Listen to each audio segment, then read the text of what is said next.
Hello there. Welcome in. Glad to have you, whether you're listening on Extra Sports 1300, 740 KVOR, or the apps of those two fine radio stations, which are free to download and free to use. There's also a way you can watch the show on a daily basis, and that is simply by following us, Extra Sports 1300 or KVOR.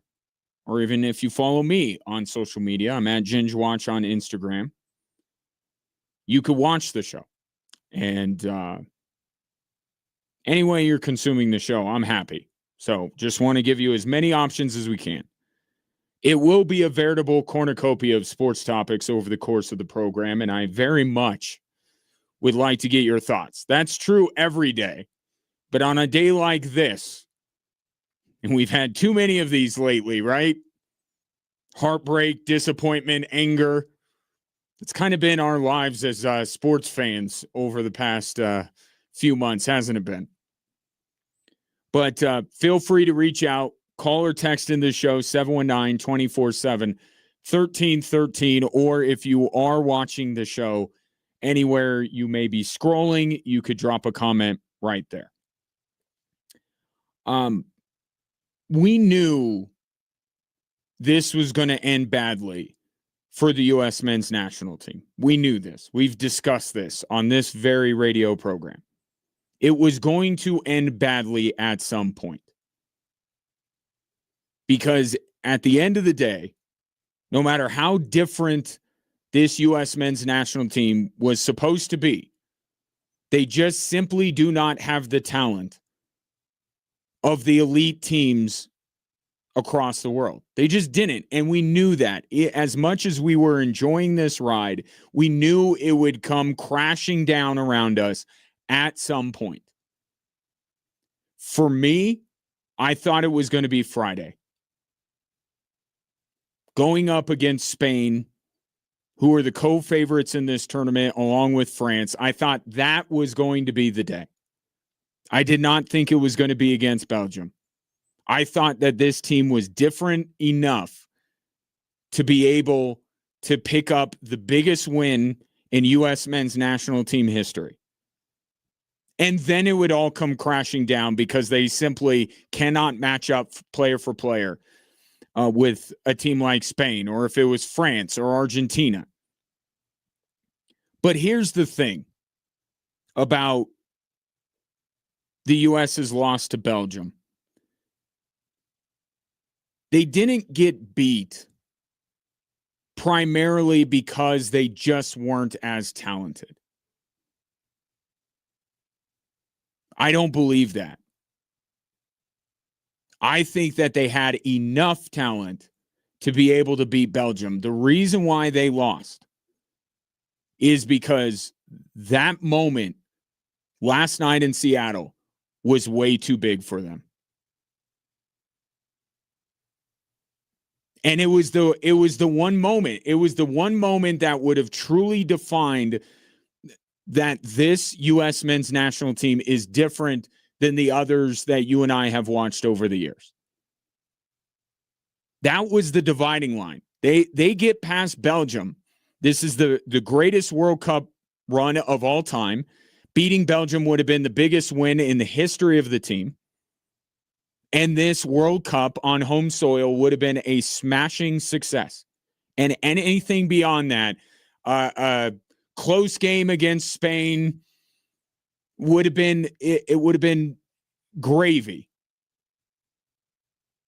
But if they didn't beat Belgium, then you would be looking at this team and going, were they really different?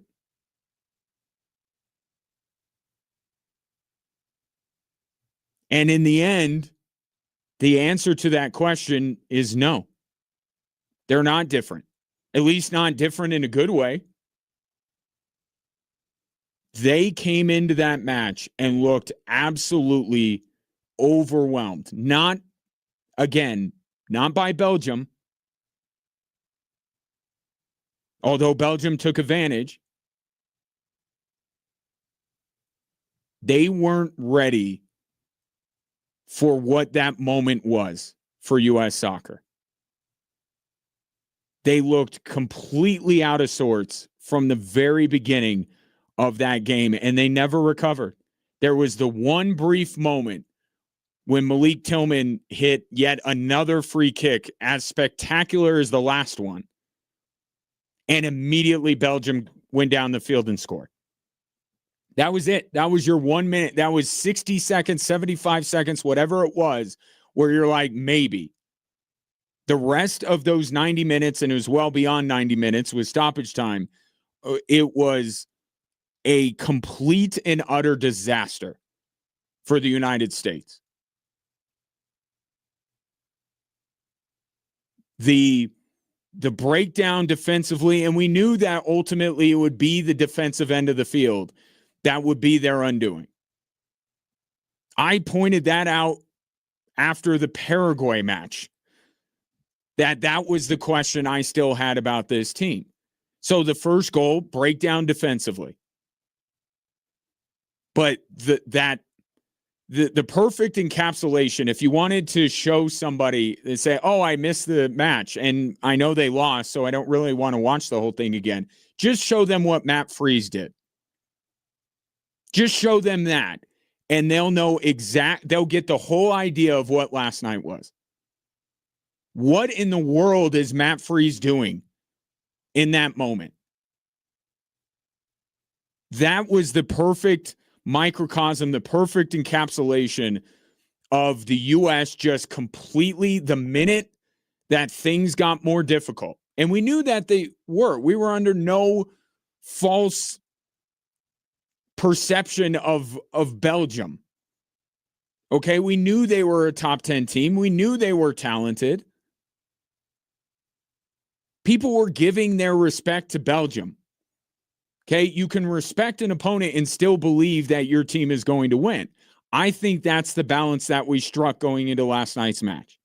Or at least I did. If you didn't think the U.S. had any chance against Belgium, good on you. Take your victory lap today. But we knew this would be beyond what they had experienced with Paraguay, with Australia, with Turkey, and with Bosnia and Herzegovina. We knew that, but we thought that they knew that. And maybe they did, and buckled under that pressure, buckled in that moment.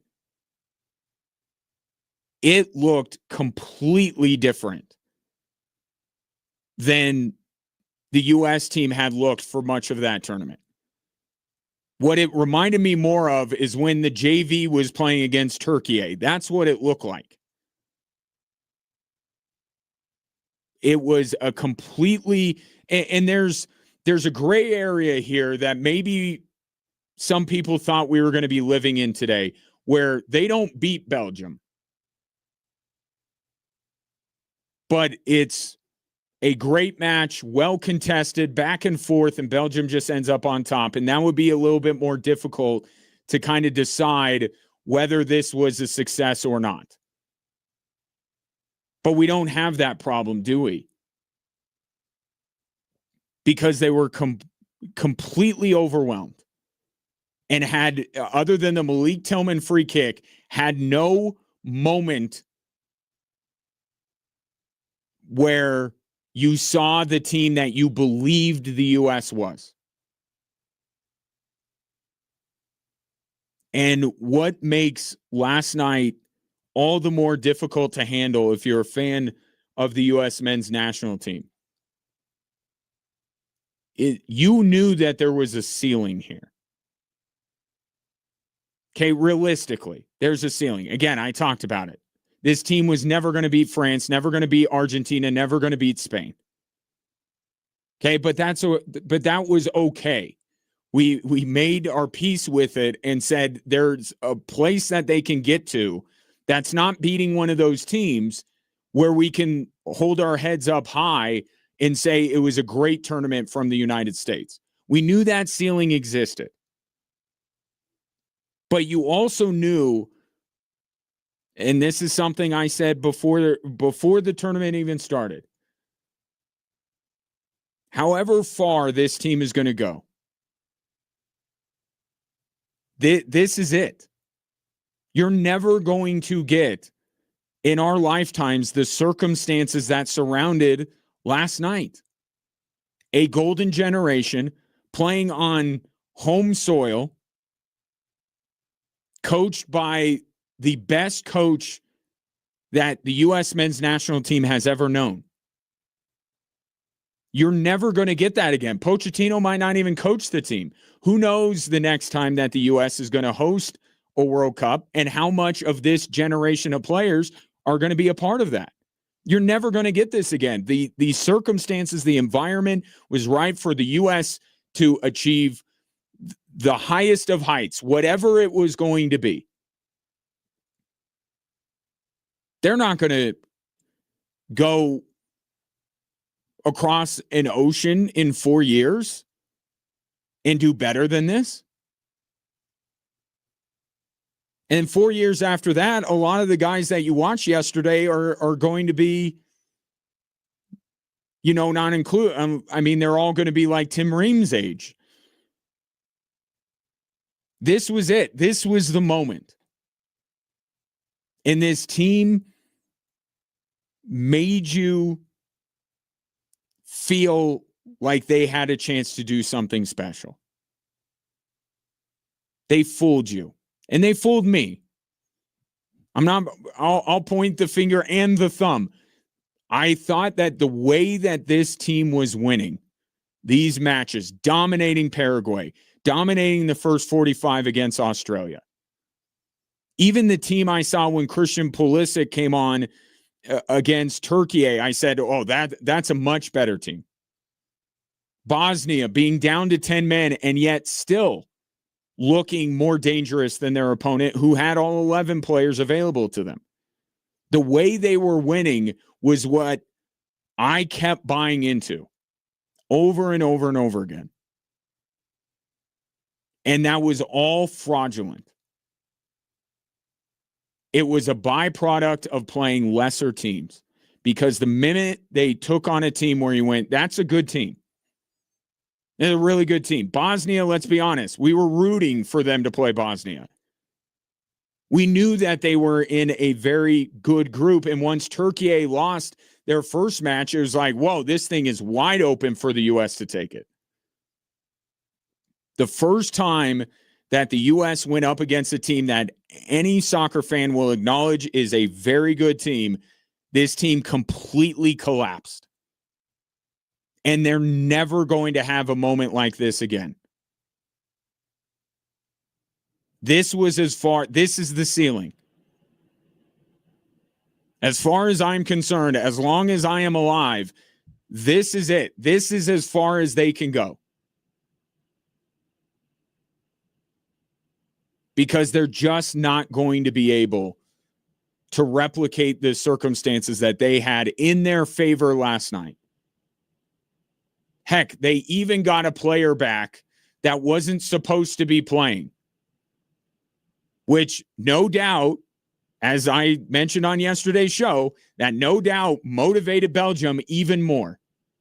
Maybe there was a world where Belgium was overlooking the United States, taking them for granted. The decision to suspend the suspension of Flo Balogun made Belgium very focused on the United States. And we could talk more about that as the show goes on, but that was the impact that I saw.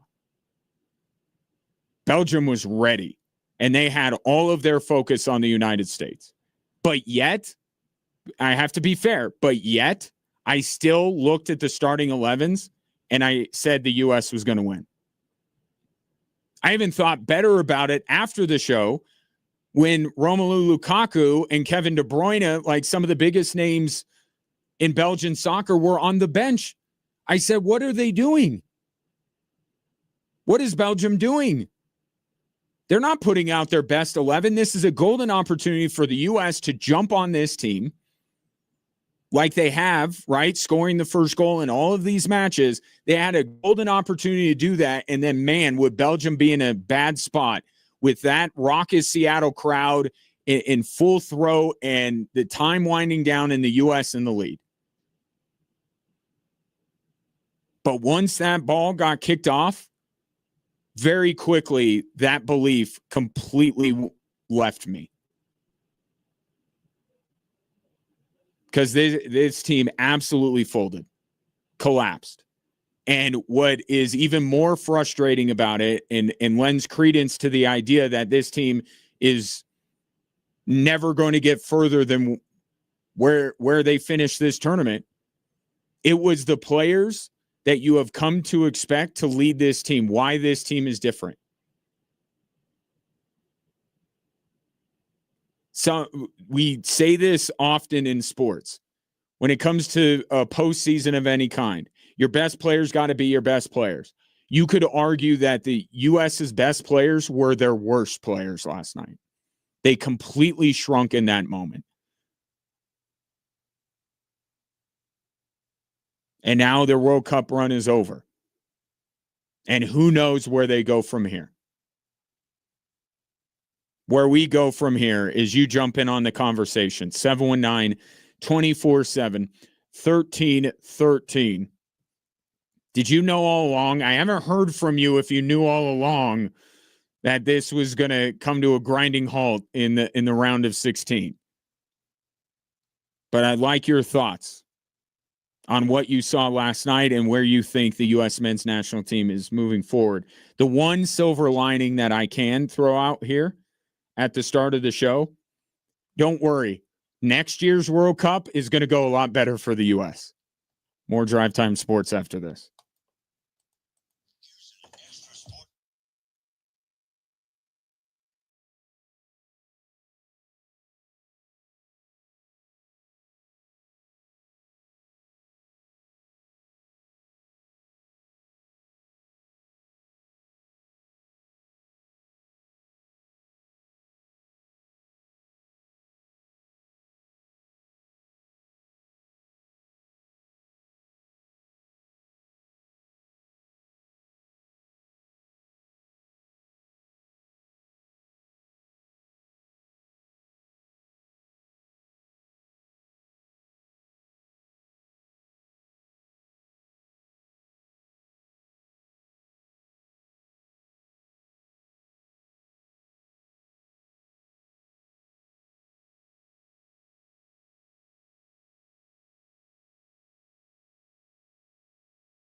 The dream is dead.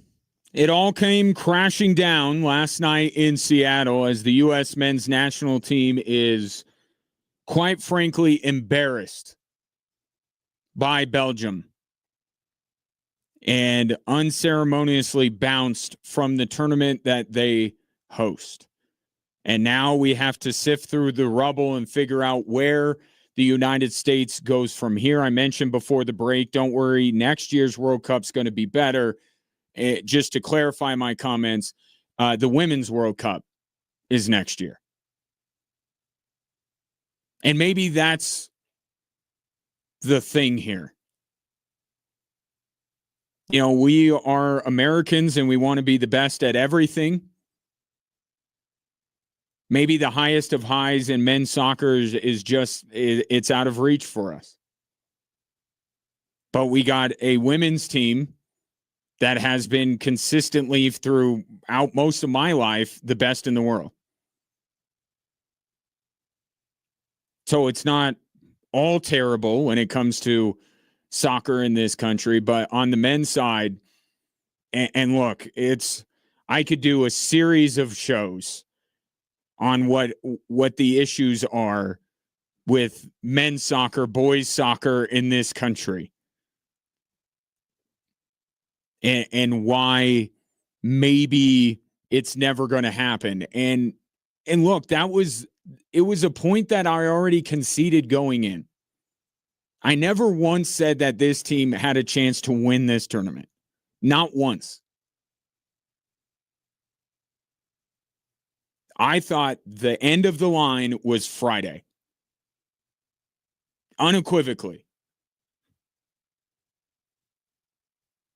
But I was wrong. They didn't even have enough to get to Friday. And the moment it got difficult, the moment that the opponent was actually considered among the world's best, the U.S. looked utterly lost and completely overwhelmed. And again, I'll continue to reiterate this. I don't think it's talent. I really don't. I don't think that Belgium 1 through 11 was that much better than the U.S. But the talent only gets you so far. As cliche as it is in sports, you got to have that dog in you.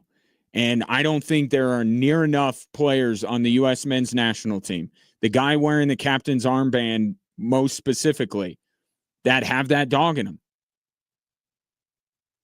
Malik Tillman does. He had a Kurt Schilling bloody sock moment against Bosnia and Herzegovina and still was able to deliver a big-time goal for the United States.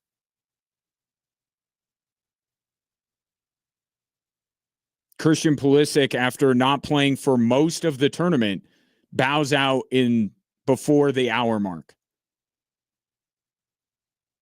After he, like many people on the U.S. men's national team, did not really show up to play.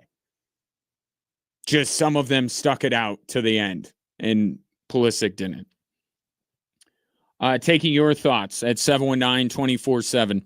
1313. Albert says, today would be the day to gloat, to peacock and take advantage of the sporting news of the day, but I actually feel sorry for my soccer brethren.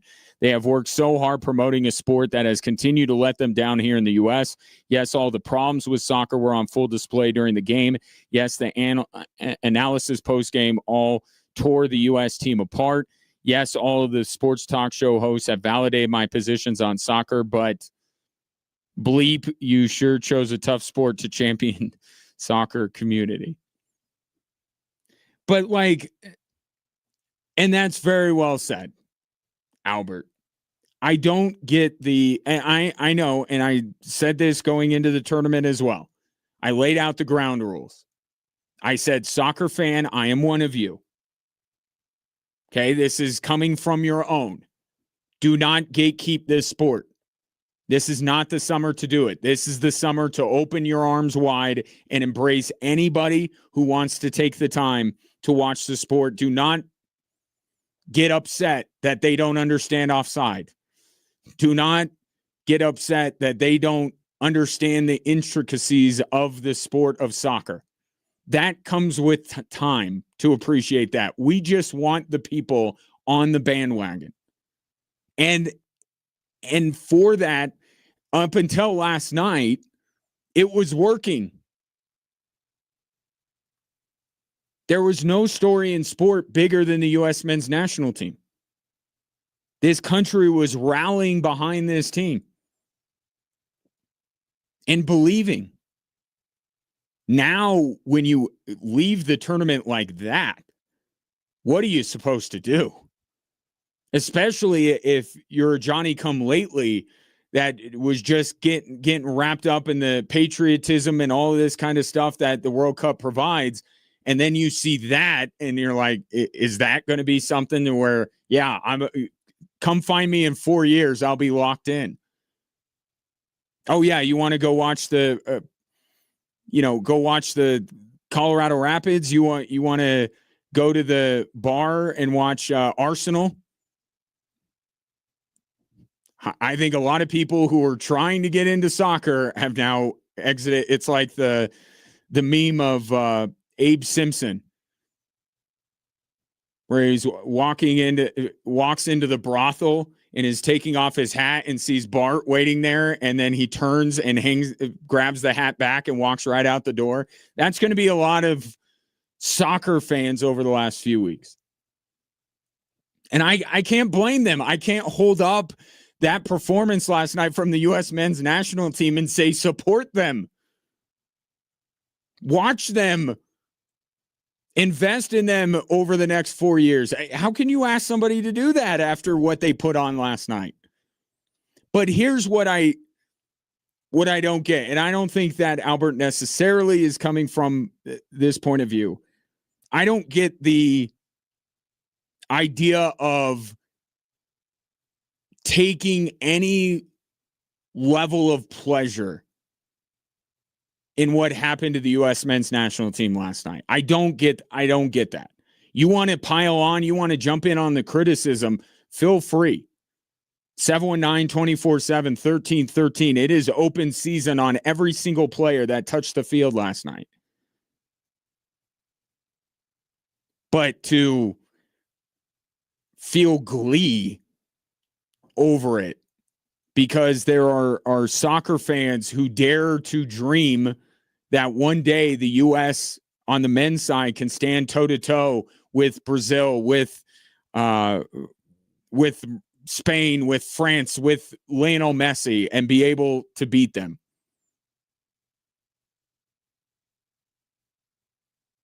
I don't get that. Sharing in the disappointment, sharing in the anger, sharing in the criticism, I'm all for. But the idea that, like, take that, soccer fan. I know some soccer fans can gatekeep, but I thought we were doing well. I thought the soccer community was doing a great job this summer of welcoming everybody into the conversation and watching them and being genuinely excited that somebody, and I'll give you one example last night. My son watched with me, which if you've listened to the show for any amount of time, getting my sons to watch any sporting event with me is a bit of a challenge. Okay. So it means everything to me when they'll take time to do it. But there have been a few sports where they have allowed, like my youngest son is Chiefs fan, so he'll watch Chiefs games with me. They'll go to an Avs game. They'll go to a Nuggets game. There are sports that they will tolerate. Soccer's not one of them. So the fact that my son took time out of his evening to sit and watch with me meant everything. And yeah, he doesn't know much about the game, and he was asking a bunch of questions that in my head, I'm like, really? But I just answered them because I hope that his love of the sport would grow. But unfortunately, no matter how much good work I did last night, the U.S. men's national team undid all of it. Because I'm sure he and many other casuals that picked up the World Cup over the last few weeks looked at that and went, oh, God, I'm not watching this sport ever. This coming in from Tom. I think the U.S. got about as far as expected. The positive is what I think they've closed the gap a little on skill. I would agree with that.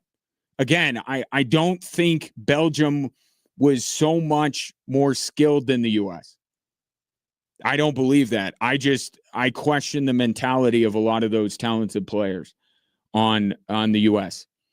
Tom continues, it didn't show yesterday, but in the past, you could definitely tell that their skill level wasn't up to par. I think they've improved that, but until you get more of your roster playing in Europe at a high level, you won't compete with the top teams. And that's always been a debate, right? The MLS guys versus the guys that play in Europe. And while Mauricio Pochettino was very critical of the American soccer system, in terms of rewarding losing, right? There's no consequence. You don't have promotion and relegation. So you aren't kind of trained to scratch and claw and fight. But at the same time, there were MLS players that Pochettino was a huge fan of. But I think they were exceptions to his rule. I think Tom is right. I think the real pipeline to improve the U.S. men's national team is through Europe. And I mean that our players going over there, but I also mean that airlines don't let mothers fly back home if they're about to give birth to a boy, just in case it's another Flo Balogun. Like, we can also do that as well while we're at it. But I do think they have to. I do think it's more European players. But here's the thing. Like, we saw this against Turkey. This team has no depth. So I openly ask legitimately, where are the reinforcements for 4 years from now? I know 4 years is kind of a long time, but I think this roster is going to look very similar. How many players do we have in the pipeline that in 4 years are going to be able to be ready to contribute on a World Cup stage? I think Pochettino grabbed them all. I think he got them all. And you saw the result last night. So that's why I say this is the ceiling. This essentially is as ties as far as they have gone, right? In terms of the advancing in the tournament. This is a different tournament now with expansion, but all told, this is equals as far as the U.S. has ever been, with supposedly a golden generation of players that, again, I agree with Tom, are not at the there's not that big of a gap between their talent and the talent of a Belgium. So what's the timeline here to where we could close that gap completely? Because what I'm more worried about after last night, and what I keep harping on, I think it's the mentality. I think it's what Pochettino talked about.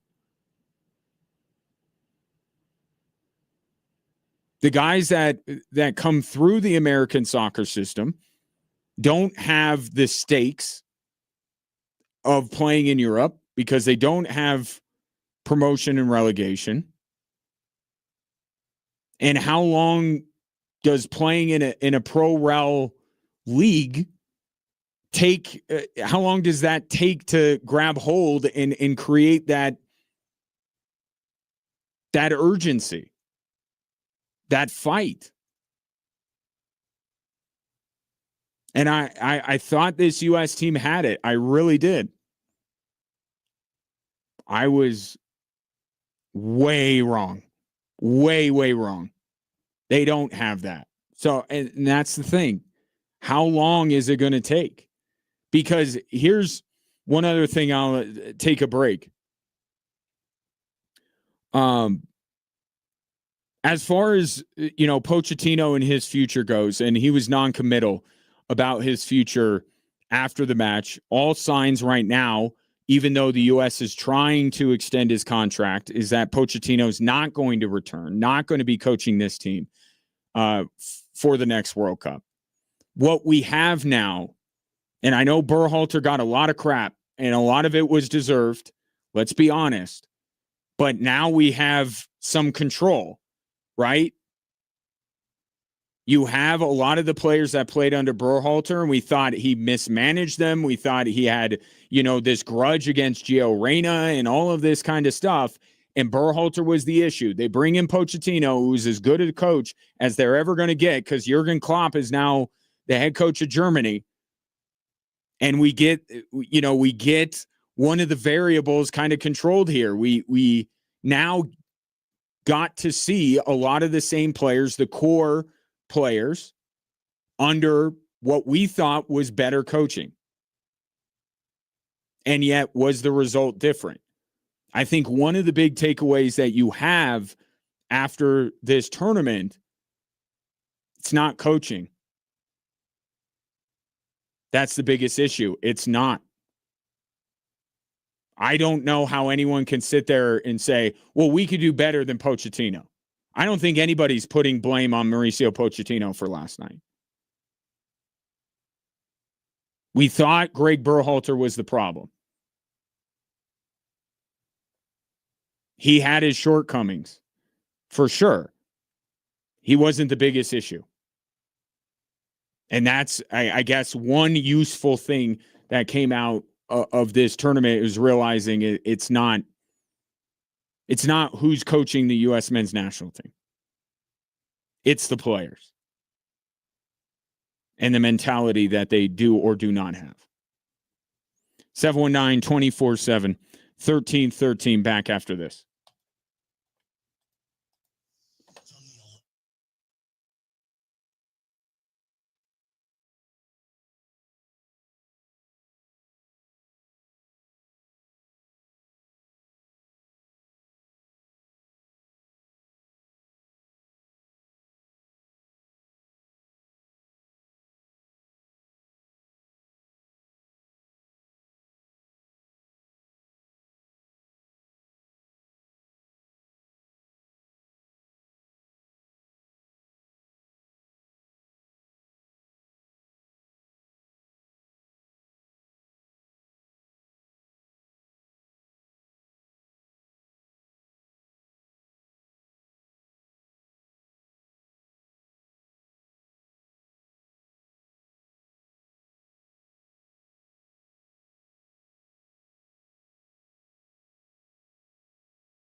The NFR Open at the Pikes Peak or Bus Rodeo promises edge of your seat excitement, featuring over 200 of the most talented contestants in the business, along with a variety of other traditional Western events, sure to please the whole family. Get your tickets now. It all goes down next week. pikespeakorbust.org. We'll stick with U.S. soccer here to close out this hour. I do want to shift gears because this Seth Wickersham piece coming out from ESPN today regarding Sean Payton and the Denver Broncos. Wickersham followed Sean Payton for like an entire year and was able to get a bunch of really good inside information. Some of it is not revelatory because we follow this team on a day-to-day basis. For instance, we knew that he wheeled in the Lombardi Trophy with $500,000. Like, we knew that story. But there are some things that came out of it that I think were particularly interesting, and we will get into that. The latest on Peyton Watson. So there's other directions that we want to go, but for now, let's keep it because your thoughts are coming in on what you saw from the U.S. men's national team. This coming in on Instagram from Very Woke Indeed. Man, the opportunity was there. A win would have put soccer in this country into overdrive. Really deflating loss. Reminded me a bit of Denver, New England in the 2011 divisional round. Would that be Tebow time? Would that be the end of Tebow time? It is. I actually think that's a perfect example to bring up. Because during that time, and you know the other one that we go to on this show, Rocktober, that's another one. Tebow time and Rocktober. Probably overused examples on my part, but I think they apply. But let's stick. The Tebow time was you knew what you were watching had a shelf life. You knew that you weren't going to get 10 years of Tim Tebow leading the Denver Broncos to come from behind wins. He wasn't going to essentially become John Elway. You knew that. And you knew at some point it was all going to come crashing down. And you were going to be hit with the reality that Tim Tebow's not really an NFL quarterback. That was Foxborough. Broncos got absolutely smacked, and that was the end of Tebow time. I think it's a perfect comparison. Now, what I would be curious about, and then you're going to get a lot of people coming out of the woodwork today, certainly they're like, I knew it all along. Okay, well, was there a play in this age of social media and sports talk radio? Like, I kind of feel like you have had to put it out there somewhere to be able to, collect on it. But there are people who will come out of the woodwork. Some of them were very early and said, this is fraudulent. The U.S. is beating up on teams that aren't world-class, and when they went up against a world-class team, they were going to be exposed. There are people that will claim they said that, and there are actual people who said that. I think that, and maybe it's because soccer is more niche in this country, and we just talked about soccer fan embracing all the Johnny-come-latelys, wanting bandwagon fans, like embracing them because they will help grow the sport in this country. But we know that there weren't as many of them as opposed to the number of people that follow the NFL. Right? So I think the soccer world, or the world around this U.S. men's national team, was still insulated enough that it was like that the true believers greatly outnumbered the doubters. Right? In the NFL, you get all these different takes, right? You could find people that think Patrick Mahomes is incredibly overrated. You could find somebody who thinks that the worst quarterback is a franchise guy. Like the NFL there's room for all these different opinions about everybody, right? Because it's such a massive fan base in this country. But I think with soccer in this team, I don't know that enough people were like really in it to bring a reality check to those of us who were, falling in love with this team and believing that this team was different than all those others. So I think the belief was certainly there. Whereas maybe with a Tebow Timer or October, there were a few more realists in our midst during that time.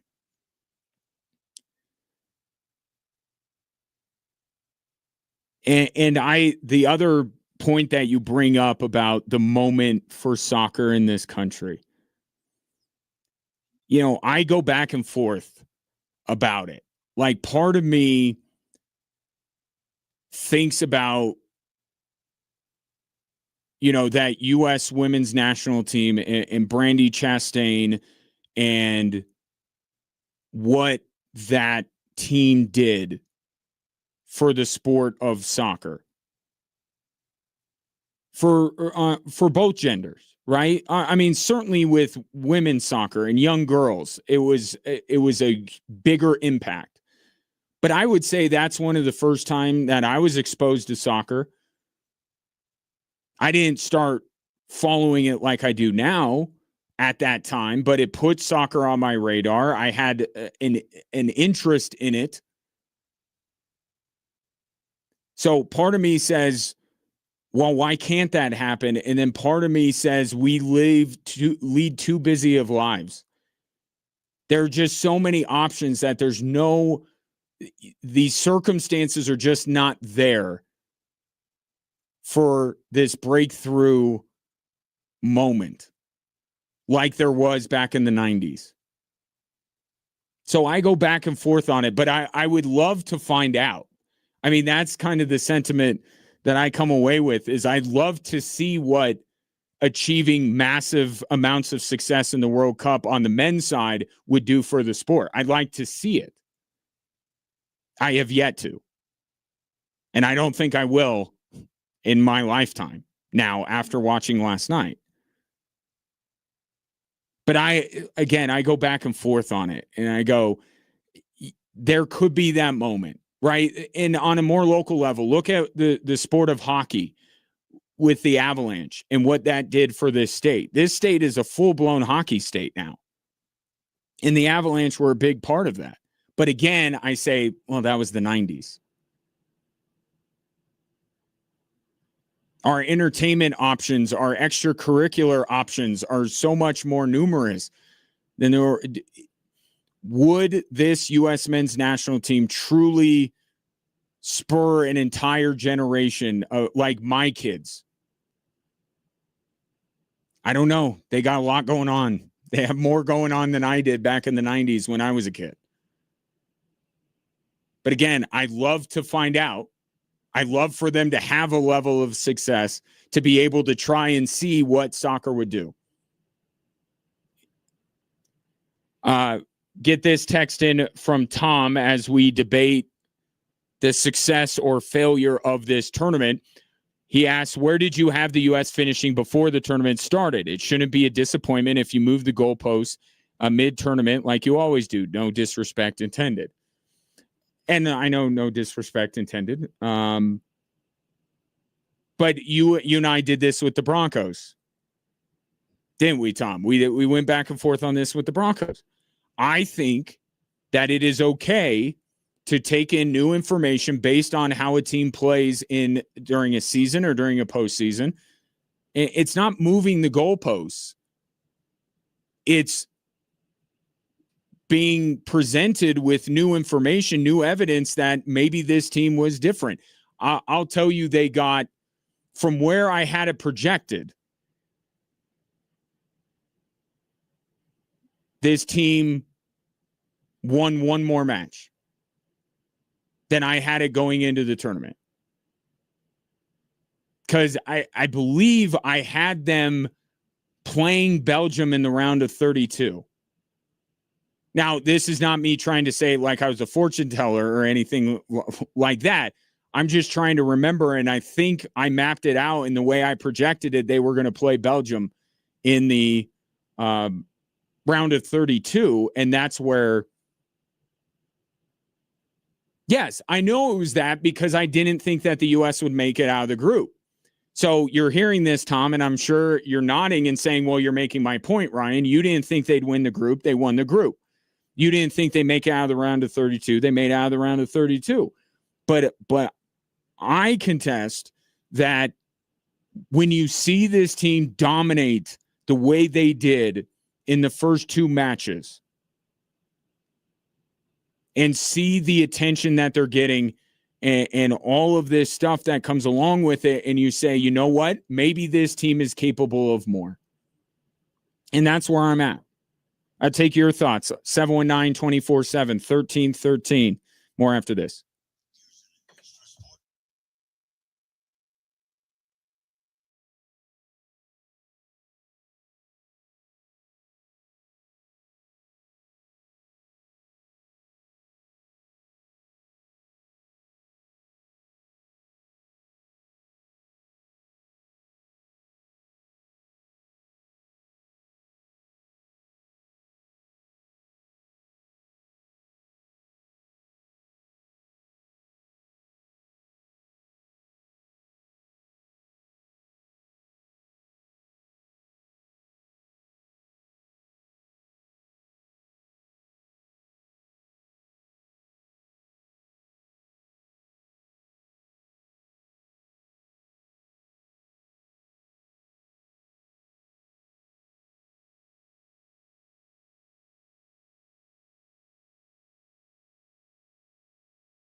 Welcome in. Great to have you.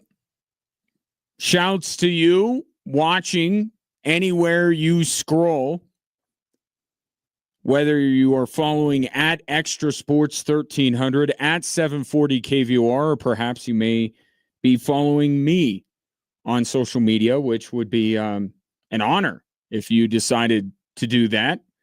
I'm at Gingerly Tweets on X, at GingeWatch on Instagram and Threads. Want to hear from you one way or another. You could call or text into the show at 719-247-1313, or you could drop a comment on the live stream that I just mentioned.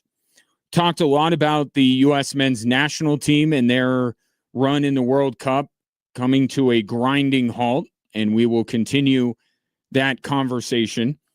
But there are other items of note today, including out of the blue, this piece from Seth Wickersham. Normally embedded with the New England Patriots, he's written a lot about Belichick and Kraft and Brady and that whole saga. Apparently, he's been hanging out with Sean Payton for a while and dug up a lot of, not really dug up, he observed a lot of interesting things over the past season or so, spending time with the Denver Broncos.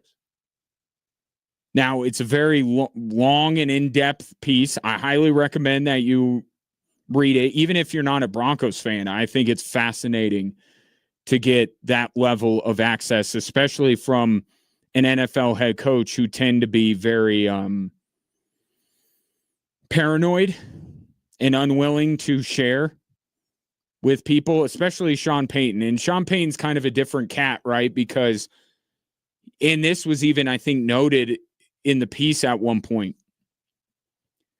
that, you know, Sean Payton will, and I think it's a local national thing, but like local media, when we hear him on a daily basis or a weekly basis address the media, he's not talking about injuries, and he's being short with the media, and he's doing that thing where he says respectfully when you know he doesn't mean it respectfully, and he can be kind of a curmudgeon with the local media, and then he'll get around some national types and he'll be an open book.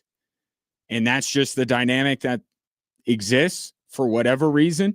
And Seth Wickersham, I guess we're just glad that he's a national journalist. But there were two things that stuck out to me anyway. And I'd like your thoughts on them at 719-247-1313.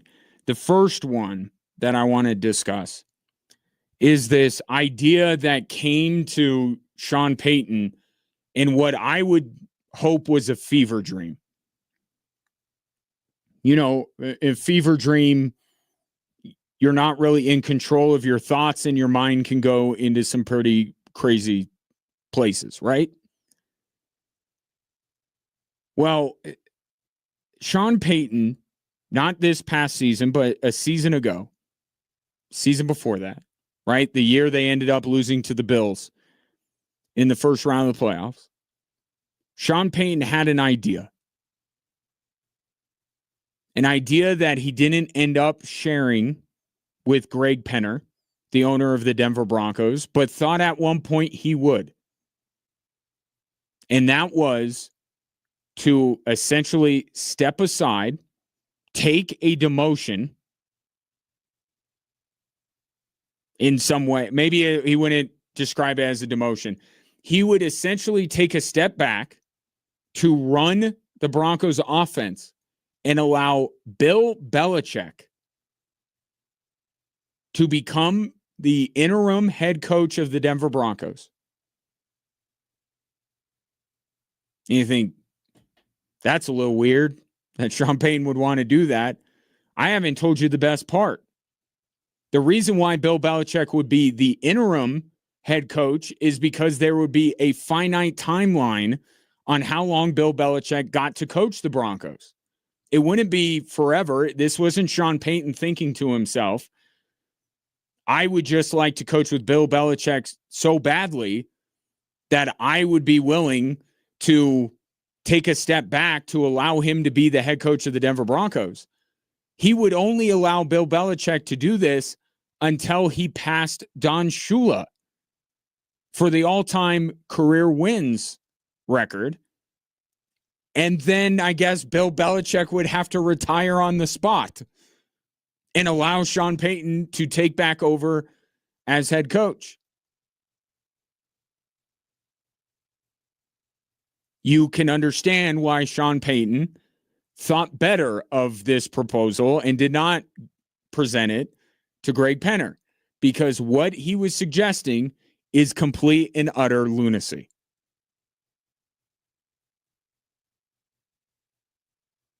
Like, how do you appoint someone the interim head coach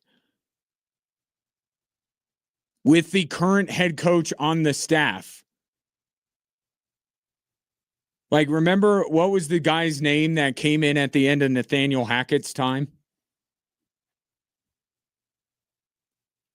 He was kind of a curmudgeon-y dude, but like in a lovable way.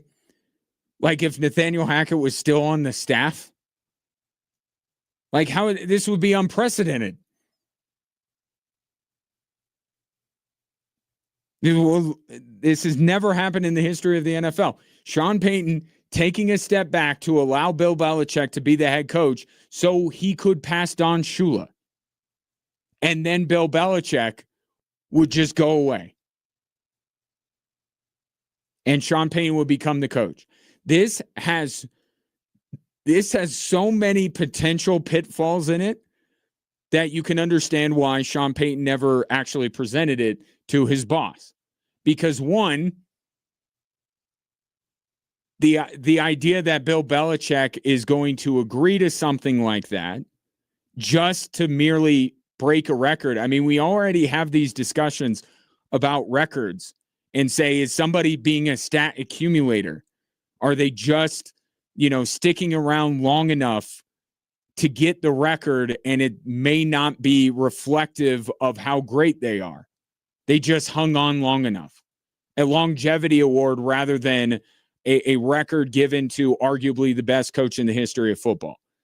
So I don't know if Belichick would be cool with that, to just take over until he had enough wins to be the all-time winningest coach and then said, I'm good. Thanks, Sean. Like, how do you – and even if Bill Belichick and Sean Payton were the best of friends and had the utmost respect for one another, wouldn't that be a little insulting if you're Bill Belichick? Like, especially think of that time. And he has been served a big slice of humble pie lately, right? But like at the time, he's still thinking, I'm Bill Belichick. I'm the greatest coach in football history. He would need a buddy of his to do him a favor in order to pass Don Shula. That he would cede head coaching duties of the Denver Broncos to just allow Bill Belichick to pass Don Shula. Doesn't that sound a little insulting to Bill Belichick? And it could, and I don't think that Sean Payton meant it that way. I think he was, and I don't want to, color too much in here that I am, because then I'm really just talking out of my backside and I don't know anything, but I'm sure it came out of a place of maybe he couldn't bear the thought that Bill Belichick was right on track to pass Don Shula, and then all of this came crashing down and he couldn't get another gig in the NFL. I think he was doing it out of respect, out of friendship, out of love, out of, professional courtesy, whatever it was. I think it was a positive emotion behind it, but to present that to Bill Belichick, be a little insulting. Or at the very least, I think Bill Belichick would have went, you know what, Sean, I appreciate the thought. I'll try to get a job on my own merits and pass Don Shula. And here's the next pitfall that I thought of when reading through this. What if the Broncos, what if Bill Belichick just didn't want to leave? What if he picks up, I think it's 14 wins. What if he picks up the 14 wins he needs and he's like, and the Broncos have a season like last year, right? They come up painfully short of going to the Super Bowl. And Bill Belichick's like, man, I don't want my career to end this way. I mean, I helped get the Denver Broncos on the cusp of going to a Super Bowl. I don't want to step away. I want to win another ring. How does that work? He goes to Sean Payton's like, I know that you allowed me to do this, so I passed on Shula, but I kind of want to see this thing through and win another ring as a head coach. Would you mind coordinating the offense for another season? Like, again, this is sheer and utter lunacy. These are the ravings of a madman. There's no way this would have worked. And Greg Penner, I know he's kind of new to the whole football world, but he's a smart guy. I can't imagine that he would look at Sean Payton telling him that with a straight face and go, yeah, let's do it.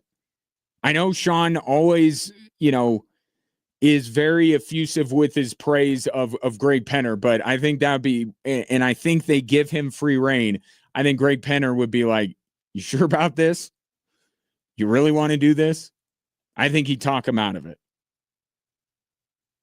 But what that anecdote and the entire piece really, because there's more, but it shows that Sean Payton's brain, it doesn't shut off. Right? It's just constantly working, and it's constantly going to all of these crazy places. I mean, there's anecdotes about how he'll watch every touchdown that was scored in the NFL the previous week to get play call ideas. We know he'll call up Bill Parcells to talk to him about things. Like, this guy's mind just never stops. And I think overall, it's a great thing. And him being wired the way he is, even though you may not like all of it, everything that Sean Payton does, you like that his mind is like this because it has benefited the Denver Broncos. It's basically that Sean Payton, there's not an idea that Sean Payton will dismiss out of hand if he thinks it will benefit the Denver Broncos. And I don't know how having Bill Belichick's brain as a part of the organization does not benefit Denver. But he had ulterior motives, which was getting Bill Belichick the all-time coaching wins record. So that was the way that it had to happen. That Bill Belichick maybe wasn't going to be the defensive coordinator of the Denver Broncos. But it's just Sean Payton exhausting every option. And I think overall it's a good idea. Or it's the ideas aren't always good. But I think the fact that his mind works like that and he's wired that way is a good thing. But when you're wired that way, you can come up with some pretty absurd ideas. Which leads me into the second most interesting tidbit from this Seth Wickersham piece. I will get to after the break, but I just want to tell you, Broncos fans, good news. You don't have to dwell on Bo Nix's injury anymore, because if Sean Payton had his druthers, you would have been bounced earlier in the playoffs. I'll explain next.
Your reading assignment for the evening is to read Seth Wickersham's in-depth piece for ESPN following around Sean Payton. It's not an assignment, it's a suggestion. If you're looking for something to read, I think it's worth your time. It is lengthy. It'll take you a little bit, but especially if you're a fan of the Broncos, it will be an eye-opening look into. I think it's the mind of Sean Payton more than anything else. It's not a ton of stuff on, Bo Nix or any particular player. It's really focused on Sean Payton. And I think it's interesting. And there are some things that aren't going to be revelatory for you that you're already going to know. Perhaps the moment where Sean Payton found out that Bo Nix's ankle was broken, there's some more details on that and exactly what that conversation, how that went and what was going on. That might be interesting to you. I think it's well worth the read. Broncos fans, absolutely. But if you're a fan of the NFL in any way, I just think it's interesting whether they did it with Payton or any other coach. Although Sean Payton, again, the way his mind works is, I think, more fascinating than a lot of coaches, I would say, in the NFL. Which brings me to the next thing that there are really two parts of this that I thought were really interesting. One, this idea that he never presented to Greg Penner, but considered doing it, where he would step aside and run the Broncos offense and allow Bill Belichick to take over as the head coach. So to allow Bill Belichick to get the amount of wins he needs to become the all-time winningest head coach in NFL history.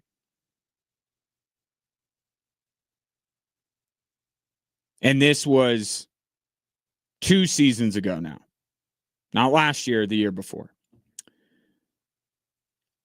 The second thing that I found very interesting was that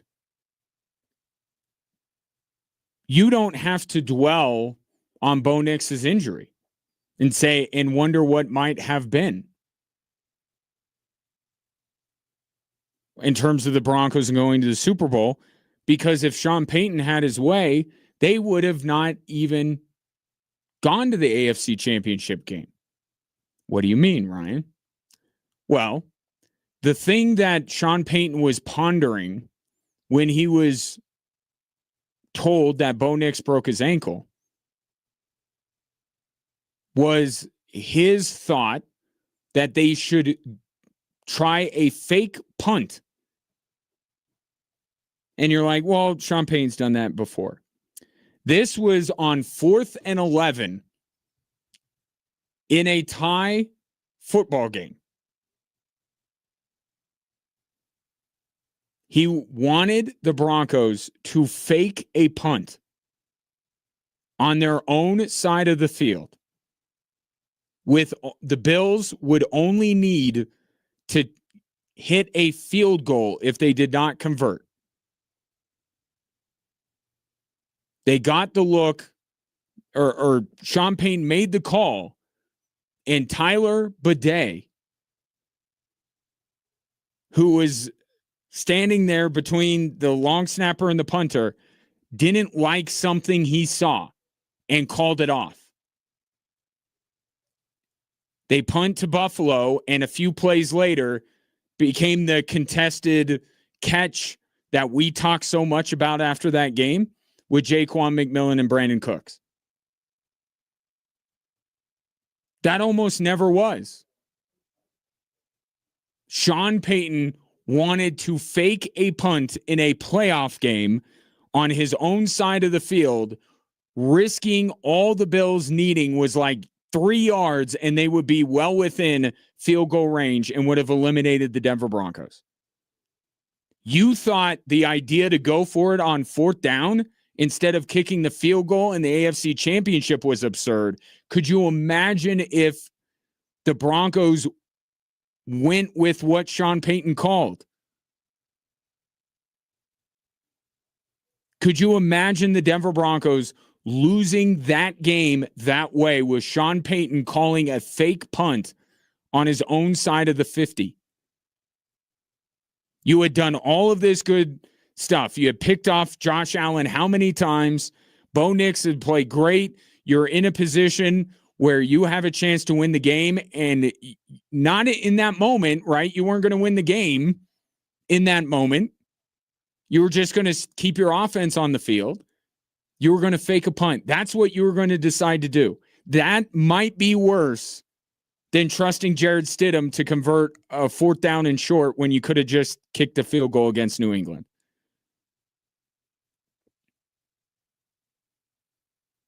So I don't know what your jersey budget is,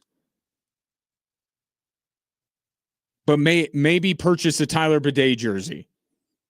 Just as a thank you to Tyler Bidet for saving the Broncos season. That is crazy. And that's the thing about geniuses or highly intelligent people. They are often labeled crazy. Sean Payton is incredibly intelligent. He's one of the smartest coaches in the NFL. That is beyond questioning.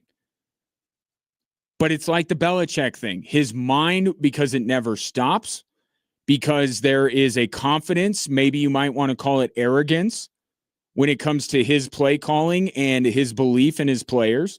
Some of it's good, some of it's bad. That's why you can call it confidence or arrogance, depending on whether you like it or not. But because of the way he's wired, he comes up with some really bad ideas. And sometimes somebody intercedes like Tyler Bidet and says, yeah, this isn't going to work. And sometimes nobody stops him, and Jared Stidham's trying to run it on 4th down when they could have kicked the field goal. And it's the line you walk if you're a team coached by Sean Payton. It's going to be more good than bad, I promise you. But there could be some bad and some big moments. Right? This is the guy that tried the onside kick to begin the second half of the Super Bowl. Genius, because it worked.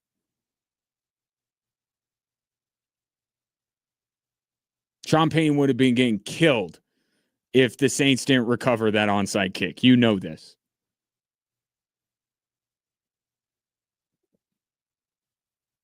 That might have been a worse idea than going for it on the 4th down in the AFC Championship. To fake a punt on 4th and 11 on your own 38-yard line. And risking it becoming essentially sudden death overtime and the Bills needing mere inches to get into field goal range. But you see what I'm saying? Like, the Broncos season would have ended in disaster anyway. So it's okay. Don't worry so much about what if Bo Nix would have played. Didn't matter. If Tyler Bidet wouldn't have done what he did, they would have been done before that. Bo Nix wouldn't even broken his ankle because the game would have been over before he took the field again.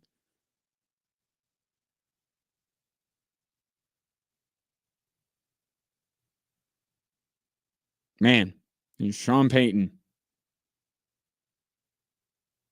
But it's been more good than bad, certainly. But his mind goes to some crazy areas. There's a few other tidbits. I don't want to give away anything, but one thing of local note, which I do think speaks well of Sean Payton.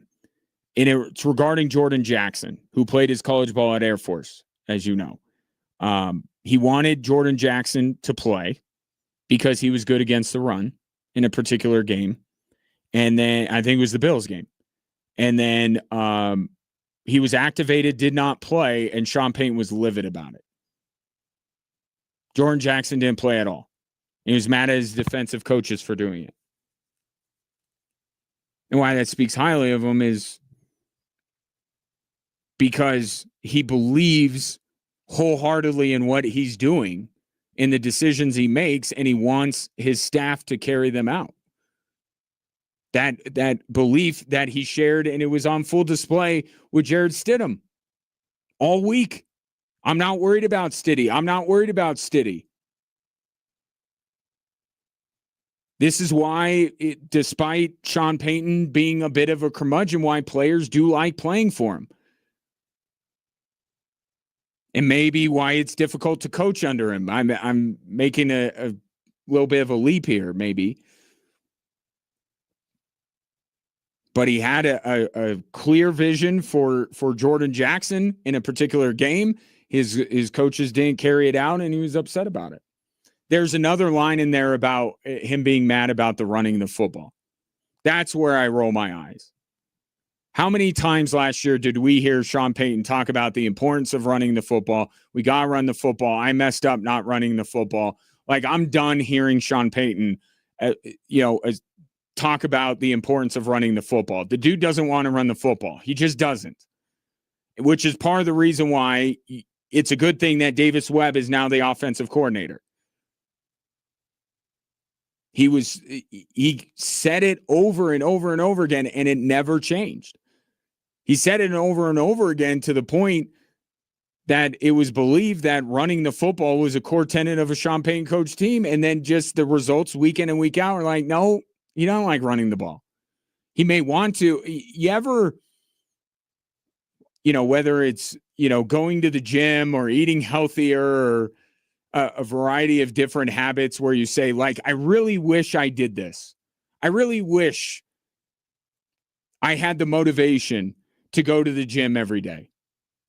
I really wish that I would eat better.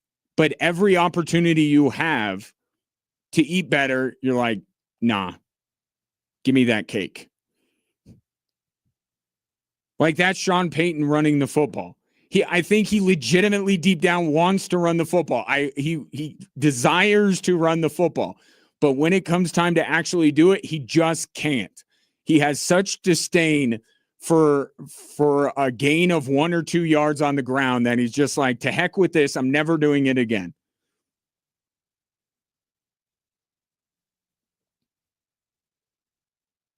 That dude's mind is working at a very different level than a lot of people's. Good, bad, and in between. But again, that's from Seth Wickersham's piece on ESPN about spending a season with Sean Payton. There's a lot more stuff that maybe we could get into, but I want to give you the chance. The Belichick thing and the fake punt on 4th down against the Bills thing were the two things that jumped out at me. 719-247-1313. Back after this.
Counterpoint on the text line for Sean Payton and the what some people are calling genius. This from the 719. It pretty much tells us that he's a crazy person. This piece by Seth Wickersham, and then adds Sean Payton is a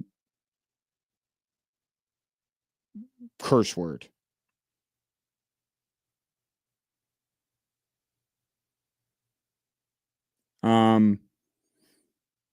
I think a lot of highly intelligent people are looked at in that way.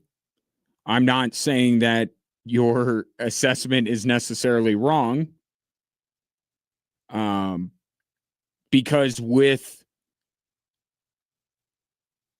high levels of intelligence and a brain that doesn't keep moving, or doesn't stop moving, you have very little tolerance for some people who are not thinking on the same wavelength as you. And I think a better way for me to describe it is the Bo Nix thing.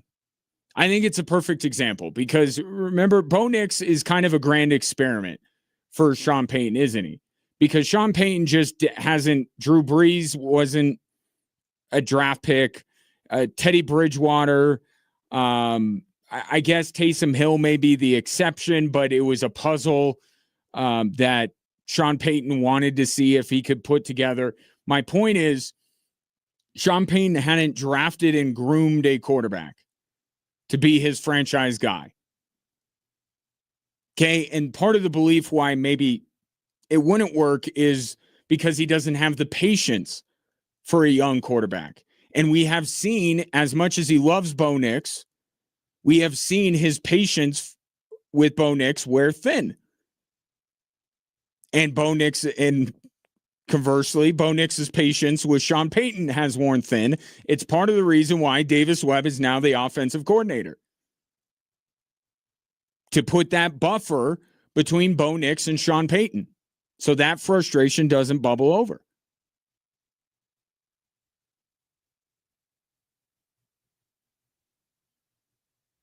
I mean, I guess this could be two things can be true. It'd be in that territory. It could be true that Sean Payton is a brilliant football mind and that he will exhaust every neuron in his brain to try and help the team he's coaching win, which if you are a Broncos fan, that is good. That benefits you. But if you're not getting the direct benefit of it, it's like you talk about a player like Patrick Beverly or Dylan Brooks and the guys that you love if they're on your team, but you hate if they're not. Sean Payton's kind of that way as a coach. If Sean Payton is your coach, you probably love the crazy guy and call him eccentric. But if he's not your coach, then maybe you have a harsher way to describe it. But it's all laid out there. Decide for yourself. Well worth the time to read. Seth Wickersham on ESPN.com. So something I talked about yesterday in passing that I want to spend a little bit more time on because there's been a lot of conversation about what it all means. Nikola Jokic saying yesterday that he intends next summer to sign an extension and remain a Denver Nugget for the rest of his career, which he has said at multiple times. So now what was looked at, we've basically at Groundhog Day here. We went through this already. Oh, Nikola Jokic is applying pressure to the Denver Nuggets saying he's not going to sign. Well, Josh Kroenke says there are financial reasons why he would not sign. And then it came to light that, oh, yeah, he's going to make a whole bunch more money if he waits the summer. And now people are saying, well, it's the same thing here because he can make $74 million a year on his next deal if he waits another year. But here's the part of this that I think has to be kept in mind. We're not talking about him signing an extension early versus on time. After this season, this upcoming season, Nikola Jokic can elect free agency. He has a player option. The Nuggets have no control over Nikola Jokic beyond this upcoming season. So it's a little bit different. It might still be mostly financially motivated. Like, I grant that. But also, too, you're entering basically the last year of his contract. And what I and others have pointed out is that you are incurring risk, even with a superstar that has been exceedingly patient and has never once given an inkling that he wants to play anywhere other than Denver. It still puts a lot of pressure on the organization, both in the front office and the players and David Adelman, to make sure that nothing goes sideways to where Nikola Jokic goes, you know what, I can get out right now. I'm going to go ahead and do that. It is an unlikely scenario. It is unlikely that Nikola Jokic will play basketball for someone other than the Denver Nuggets. But you're inviting a lot of variables into it that you just don't want to deal with if you're the Denver Nuggets. Or if you're a Denver Nuggets fan, because let me take it a different way. Okay, so you're not buying that it puts pressure on the front office and the team to perform better this year than they did last, because you don't think Nikola Jokic is going to go away. Okay, well, in the last year of his deal,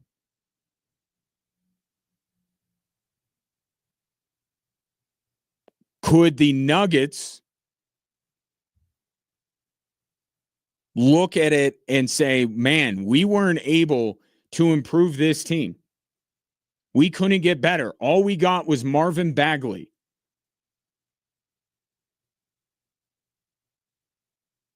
He doesn't have a contract after this year. Could the idea enter the Nuggets' mind that maybe in order for them to truly improve and to set themselves up for another championship window is to trade Nikola Jokic? Now, I know that sounds preposterous. And I think it's far more likely that Nikola Jokic gets tired of the Denver Nuggets and wants out than the Denver Nuggets want out of the Nikola Jokic business. But I'm just trying to make the point that if you let a guy get to the final year of his contract, some nutty things could happen. You're risking some nutty things happening. So maybe this is all financially motivated. And it's just Nikola Jokic trying to get every additional dollar he can. But the fact of the matter is, he is going into a lame duck year if he wants it to be. He has a player option, and then he is a free agent. The Nuggets have no control over Nikola Jokic contractually. You have 82 games. You have however many playoff games. You have how many days, how many weeks, how many months where the future is uncertain and a lot of stuff can happen. It's not a position that I think the Nuggets would like to be in. And I do think it applies pressure on the Nuggets front office to make something happen. So maybe this isn't Nikola Jokic legitimately threatening the Nuggets organization. His motivation is not to apply pressure, but he is applying pressure. This applies pressure. And the Nuggets front office knows this. I truly believe that the Nuggets had every intention of simply shedding salary and getting under the tax and cleansing the tax. That's a phrase I heard today. Cleansing the tax. I think they had every intention of it. But the outpouring from the fan base was so overwhelming that I think maybe they thought better of it. And with this situation with Nikola Jokic, how could you not go like, yes, we have, we're just talking about Sean Payton. People in professional sports at the highest level can be a little neurotic, a little paranoid. How could you not be sitting in the Nuggets front office, whether you're Ben Tenzer, John Wallace, or even Josh Kroenke himself, and looking at the contractual status of Nikola Jokic and go, man, I believe he's going to stay, but there's no guarantee that he's going to be here because the ink is not dried. He has not signed on the dotted line, and he has a player option after this season is over, and then he's free to go wherever he wants the year after that.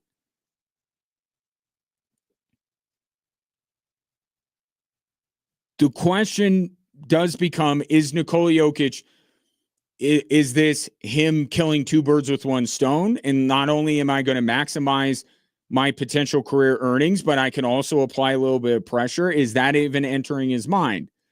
That's what we don't know.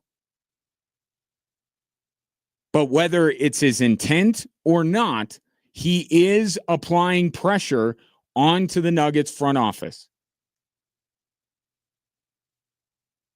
Because they need to do everything they can to make sure that Nikola Jokic remains a Denver Nugget, that he doesn't get any ideas being faced with the legitimate possibility of becoming one of the greatest free agents we have ever seen hit the market.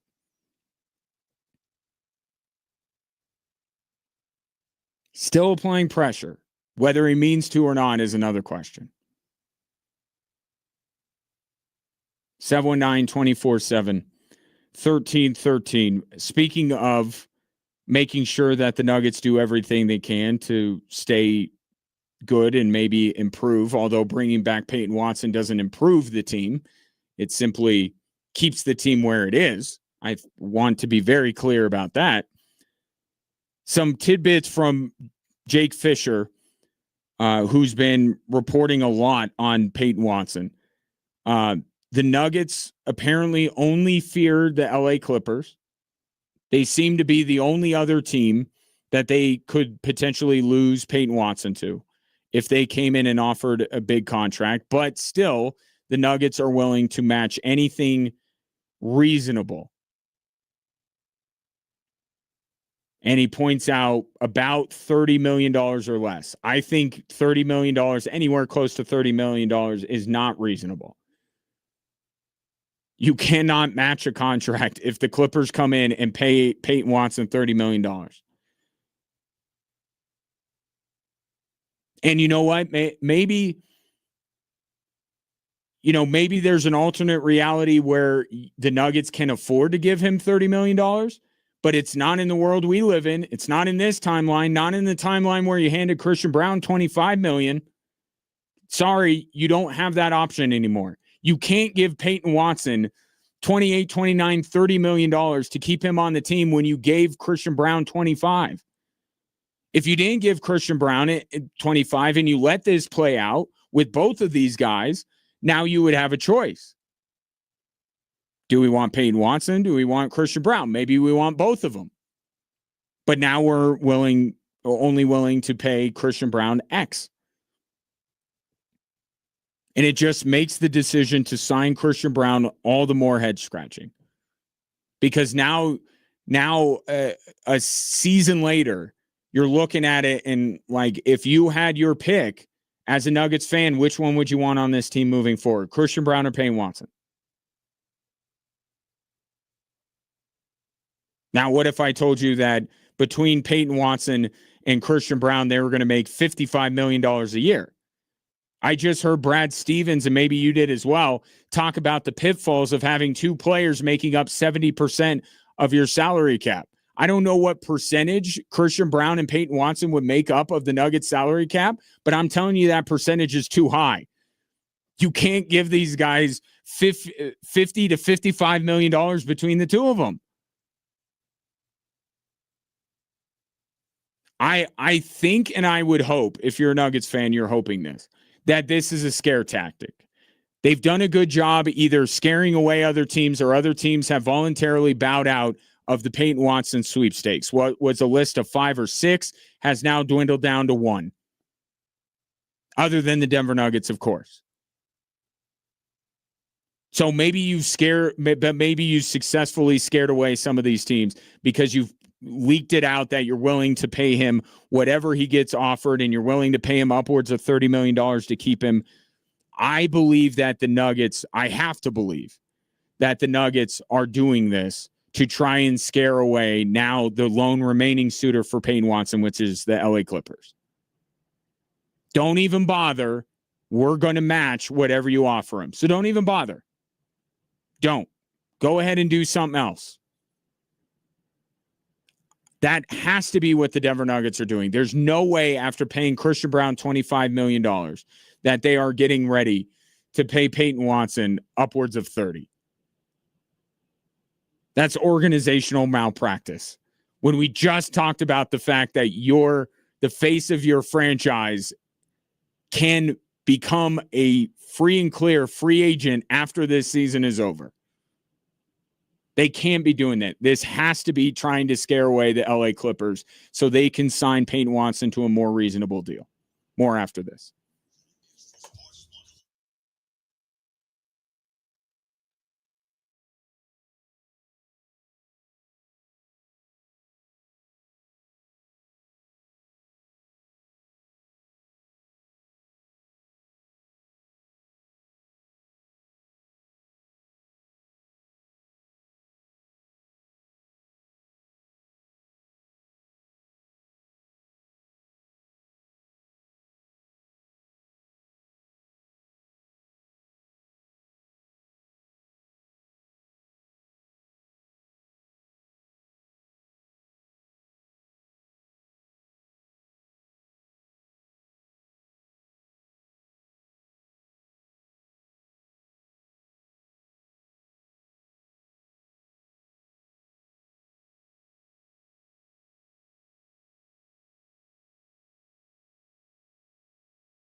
Hello there. Welcome in. Glad to have you, whether you're listening on 740 KVOR, Extra Sports 1300, perhaps the apps of those two fine radio stations, which are free to download and free to listen to, or if you're watching the show, as more of you are each and every day, anywhere you scroll. I very much appreciate your patronage. If you would like to take your participation in today's show to the next level, easy enough. You could call in, you could text in. The number is the same, 719-247-1313. Or if you are watching the show, you could simply drop a comment there on whatever social media platform you are currently on. Perhaps you have a thought or two about these, the three stories that are driving the show.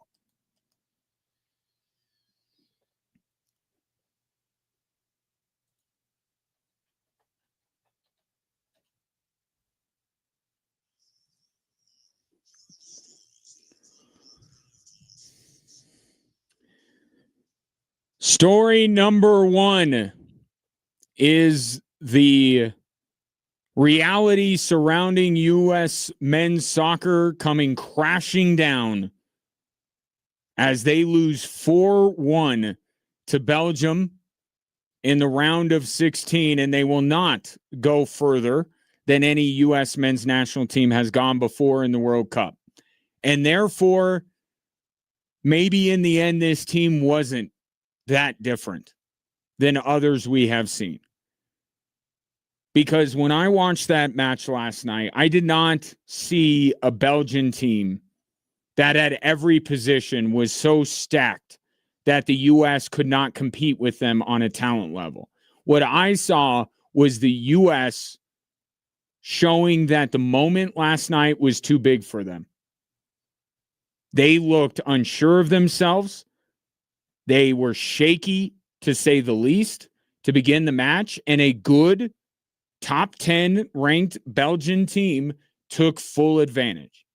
But I thought we were under no misconception about what this would be. It would have taken this team's best effort. It was far and away the best team that they have played in the tournament so far, but the 4 matches that you saw from the U.S., or I'll speak in the first person here. I don't want to accuse you of something you didn't think. I thought that the U.S. was different, that this U.S. team was different and capable of more. I knew all along that this was going to end poorly for the U.S., but I thought that was going to be on Friday. I thought it was going to be against Spain, instead of one of the 10 best teams in the world, one of the 3 best teams in the world, and that's when this team would look overmatched, outclassed in every way, shape, and form. And they just needed to get past last night to get there, and I would have been fine with it. It would have been a successful World Cup. There would have been a level of disappointment losing at any stage here, but I thought that if they crossed that threshold and beat Belgium and got into the final 8, that we would say this team was different. They achieved more than any other U.S. team we've ever seen. And then we would be asking the question, how do they build on it? How do they do better, led by this golden generation in the next World Cup? Is this team capable of another step? And instead, today, it feels like they're back to the drawing board. Because the guys that were supposed to make this team different put in some of the worst performances of anybody on the field last night. When you wear the captain's armband, when you are being marketed as the face of U.S. men's soccer, you have got to show up more than Christian Pulisic did. And I hate to question the legitimacy of injuries, but we just saw Malik Tillman in the previous game have a bloody stump of a foot that he still was able to deliver a perfect free kick to help the U.S. beat Bosnia. And Christian Pulisic goes out of the game before the hour mark. And then post-game says that he rolled his ankle and he'll be able to rest, so he'll be fine. Rest for what? This was the moment. This was your moment more than anybody else's. This was your World Cup. You're the face of this team. You're the best player. And you were among the worst last night, and you bowed out early. That's what's so disappointing about last night, is it feels like it's a mentality that this team lacks, not talent. And it has proven to be I'm not going to say worthwhile, because it kind of sucks today, to be honest. But at least now we know. If I'm trying to be somewhat optimistic, at least now we know that it was not Greg Berhalter, for all of his faults, all of his shortcomings. It wasn't him. He wasn't the biggest reason that the U.S. in the last World Cup, got as far as they got, because they brought in a coach that we all agreed was much better than Greg Berhalter. And Mauricio Pochettino didn't carry the grudges that Berhalter did against Gio Reyna, made him a key member of the rotation. This was as well-decorated a coach as the U.S. has ever had. Short of Jurgen Klopp, this was about the best that the U.S. could do, and I even doubt that Jurgen Klopp was ever in play for the U.S. So different coach, same core of players, basically the same result and the same questions. So it's not Mauricio Pochettino, it's not the coach. And that opens up the conversation of what we are doing in when it comes to youth soccer in this country. We are trying to send a rocket to the moon. We are so far behind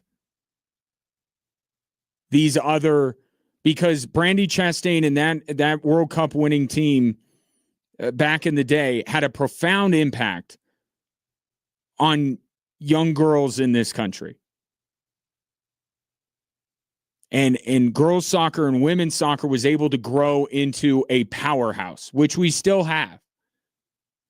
But on the men's side, we're trying to build a rocket, and we're years behind. So what's the best way to go about it? Not the current model. You have to incentivize people to play the sport, not de-incentivize them. You have to open it up. This World Cup run is a perfect microcosm of the state of the sport in our country. Because this World Cup, because it was on home soil, and because this U.S. team duped everyone into thinking that they were better than they really were, a lot of people got into it. A lot of people said, you know what, soccer, I'm not a fan, but you know what? It's on home soil, all this kind of stuff. The rowing from Norway, Lionel Messi, Cape Verde, the U.S. men's national team, all this stuff, I'm going to get into it. And it's great. And maybe it will have some lasting effect, although last night it's very difficult for me to envision casual soccer fans going, yeah, this is going to be my religion now, watching, soccer in America.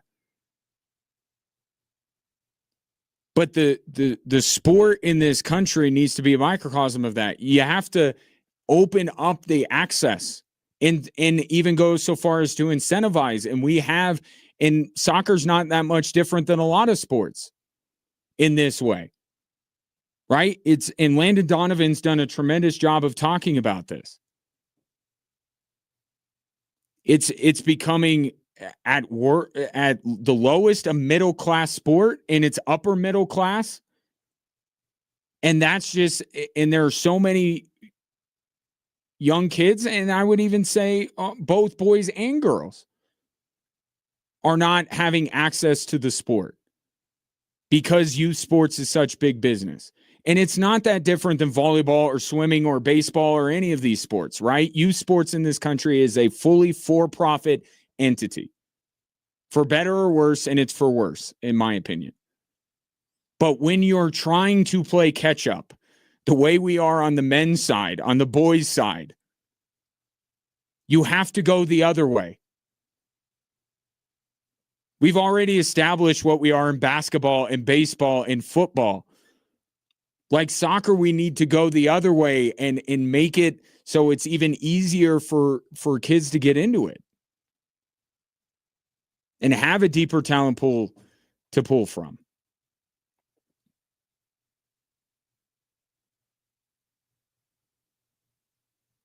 So losing like that brings about that conversation. But if we're putting it just back to the U.S. men's national team for a moment and not all the ills of soccer in this country, this was as far as they were going to get.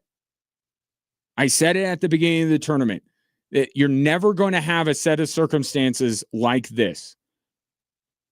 You had your golden generation coached by the best coach you have ever had on home soil.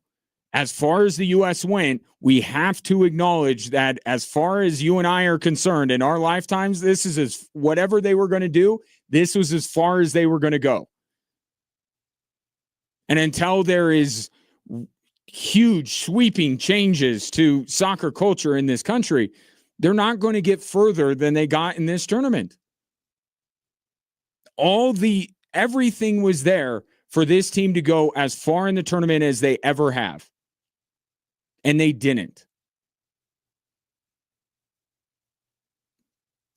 Next World Cup won't be played in the U.S. We'll at least know that.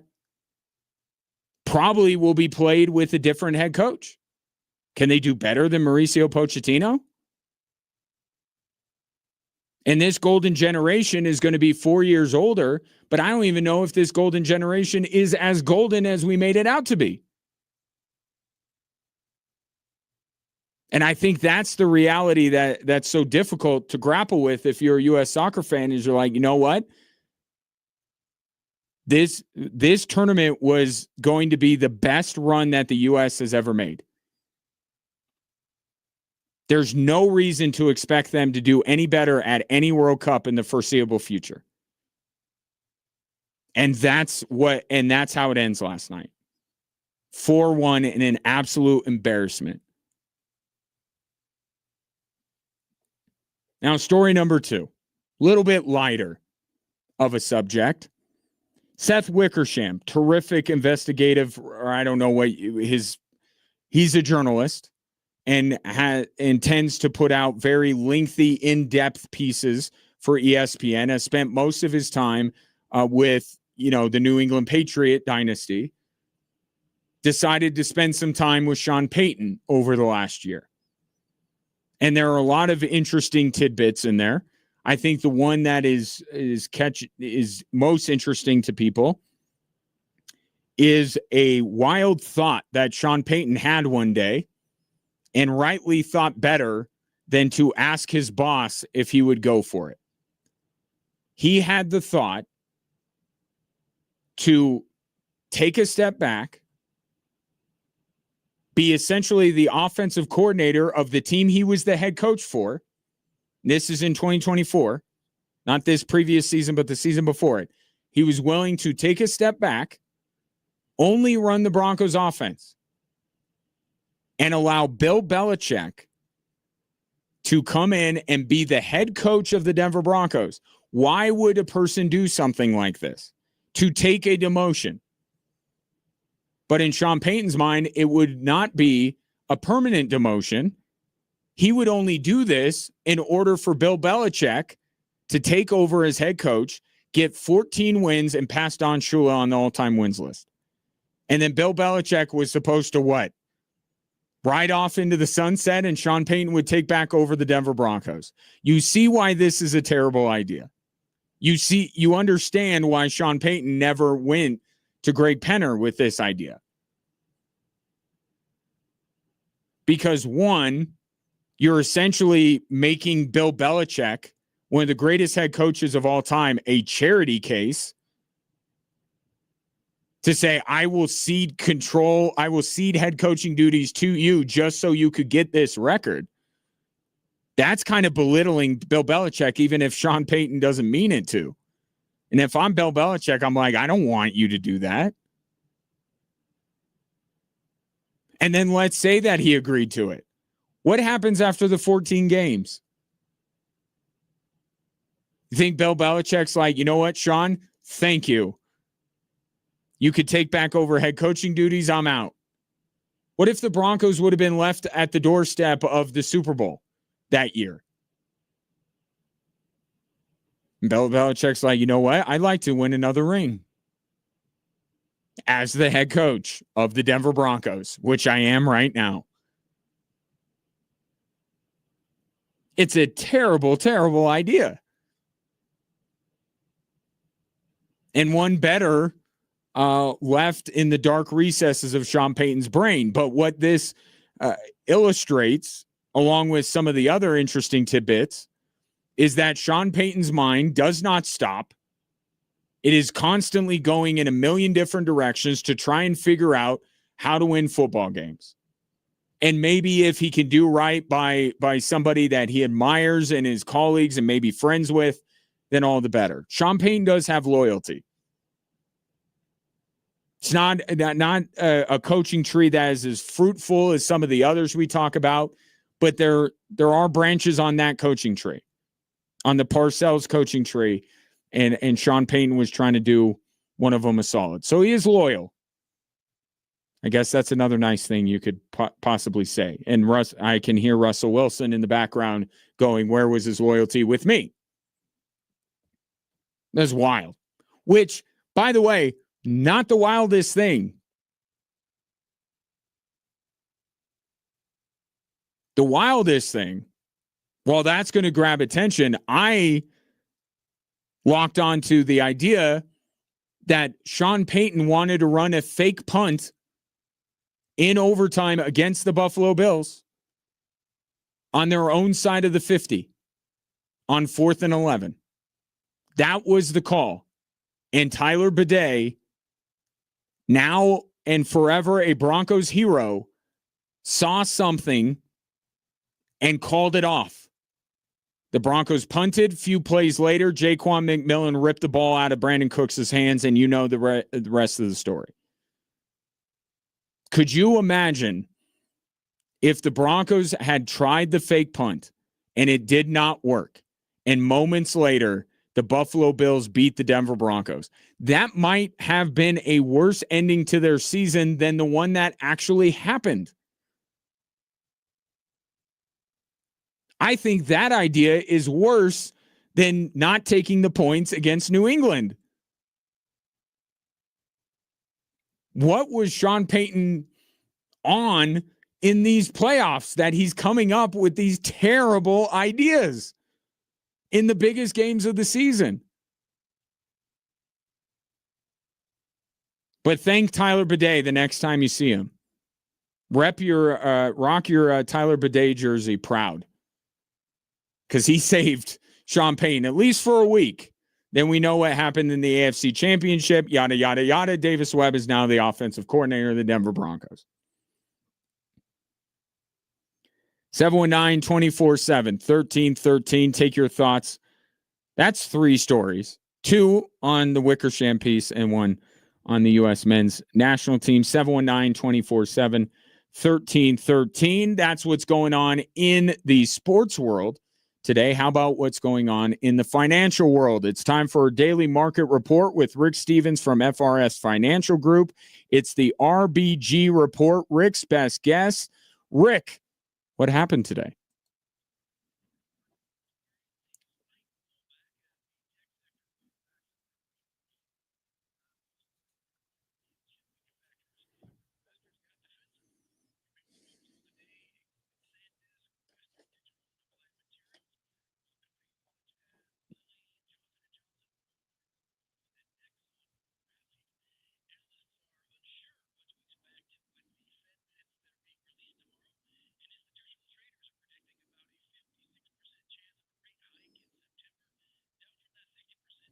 Last week, before we got those softer than expected employment figures. That is your RBG report for Tuesday. Back to you, Ryan. Thanks, Rick. That's Rick Stevens of FRS Financial Group right here in Colorado Springs. Start planning your future today at frsfinancialgroup.com. Products and investment services offered through LPL Financial LLC. Member FINRA SIPC. FRS Financial Group is a name used by independent advisors associated with LPL Financial LLC. Coming up next, why most of the world is celebrating the U.S.'s demise in the World Cup.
I don't know why I keep saying year.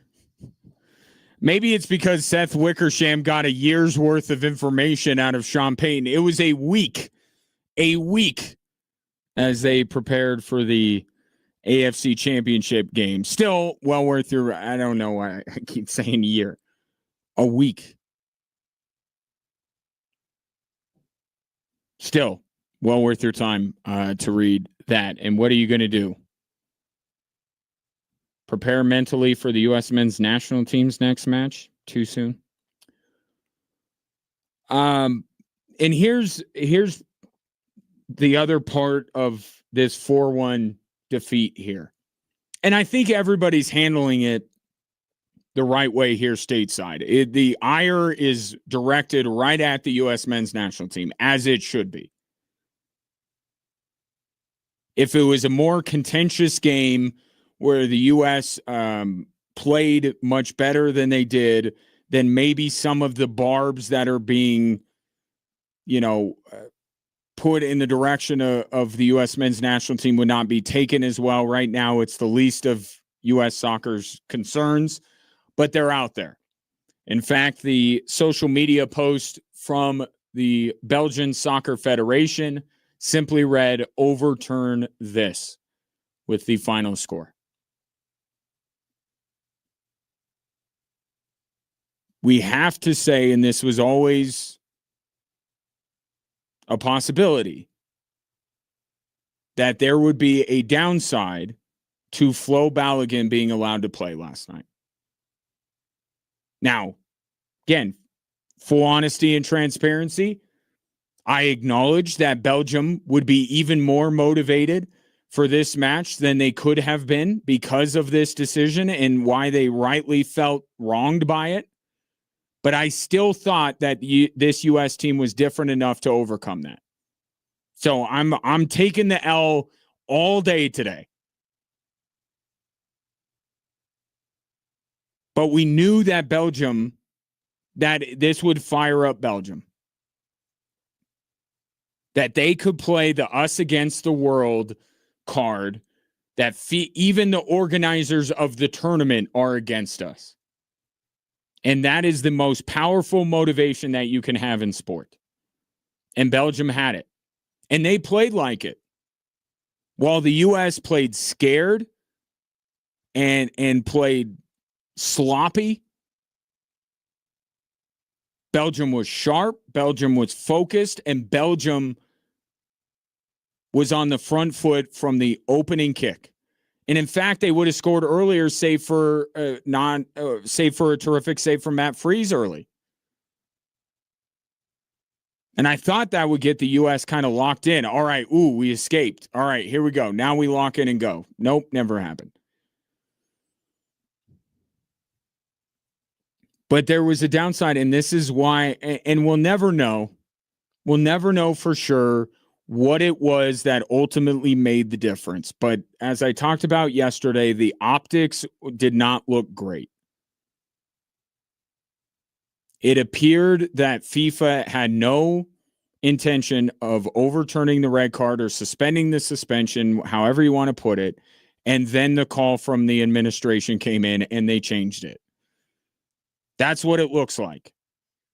And sometimes people don't let facts get in the way of a good story. Maybe that's not what ultimately did it, but it sure looks that way. And there's sure enough people that are convinced of that you're not going to change their mind. But this is why I don't like when politicians get involved with sports. I don't feel like they have the best interest of others at their mind. I think that they are trying to score political points. And they just screwed up. Now, I don't think you could say, because there's another step that you could go that's too far here. And the step too far is it would have been a completely different result if Balogun wouldn't have played. So maybe that's why in the end, Belgium can talk their talk and every other country in the world can be reveling in the U.S.'s demise and you be okay with it because you're like, even if Balogun didn't play,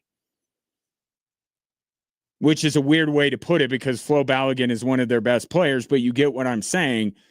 The idea that last night would have been wildly different if Belgium wouldn't have had that motivation. I think it helped Belgium. Maybe it was more of a disaster because of what happened. I mean, certainly the way it looks more like a disaster because the U.S. was even given this opportunity to play one of their best players, and they look like garbage.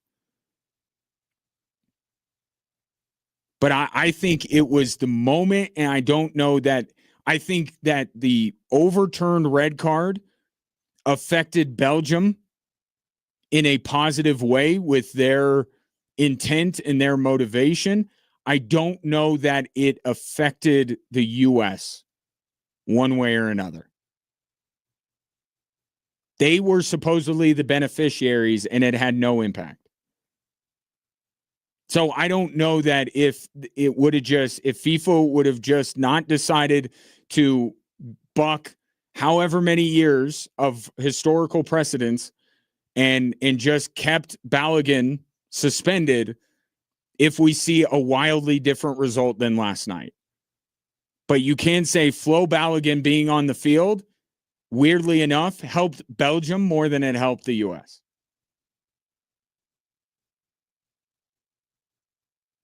And in the minds of soccer fans around the world, some of them may have felt like the U.S. men's national team were these plucky underdogs and were maybe in some way kind of pulling for them. That was all gone. Which, again, I don't know that it affects your life because you can't, like, nobody's opinion of the U.S. men's national team today is more important than American soccer fans, and it's pretty low.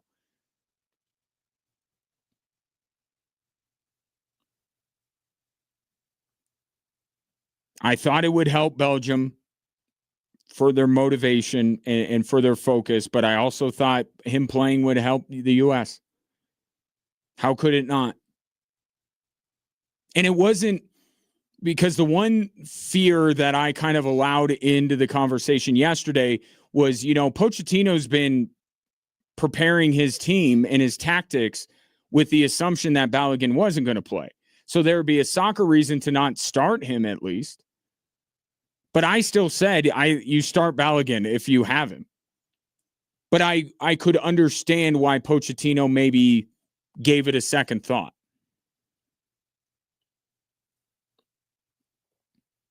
But it just didn't. I mean, it wasn't even. That team did not look disjointed because all of a sudden Flo Balogun was playing.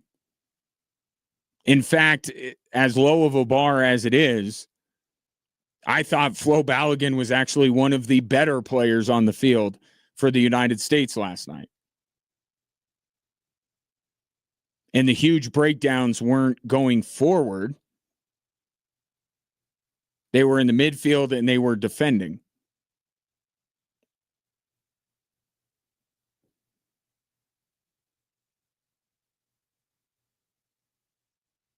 So that's the great irony, I suppose, of last night, is that Flo Balogun being reinstated benefited Belgium more than it did the U.S. But not for soccer reasons. A team wasn't made better or worse by having Flo Balogun out there. He had no impact on the U.S. whatsoever. Could not move the needle in a positive direction for them whatsoever. But it did, I think, make Belgium all the more locked in and motivated to beat the U.S. So what was it all for? I guess is the question you're ultimately left with. No matter what side, if you were like me, two wrongs don't make a right. If you thought that the biggest injustice was Balogun getting a red card and you don't care how FIFA arrived at this decision and it's good, you have to be asking yourself, what was this for? What was the point of this? Didn't help. You gonna watch any more of the World Cup now? I mean, I suppose that's the inevitable question as well. I know I am. I mean, obviously, the best thing about this tournament was the success of the U.S. men's national team, but Messi's still in it. Some controversy surrounding that match earlier today. Switzerland got through, so Colombia is done. That happened on penalty kicks earlier today. But to me, moving forward, yes, the greatness of Messi and even the greatness of Mbappe are worth tuning into. But I think now with the U.S. being out, from my perspective, the Erling Haaland story in Norway is the best story going. That's what I'm most excited about with this World Cup moving forward, is to see how far Norway can go and just how much more damage Erling Haaland is going to do. I think it's awesome. I hope they win the whole thing. I really do. Be a great story. And I was also thinking about this last night. So we talk about how big of a deal it was supposed to be that the U.S. was getting Flo Balogun back, right?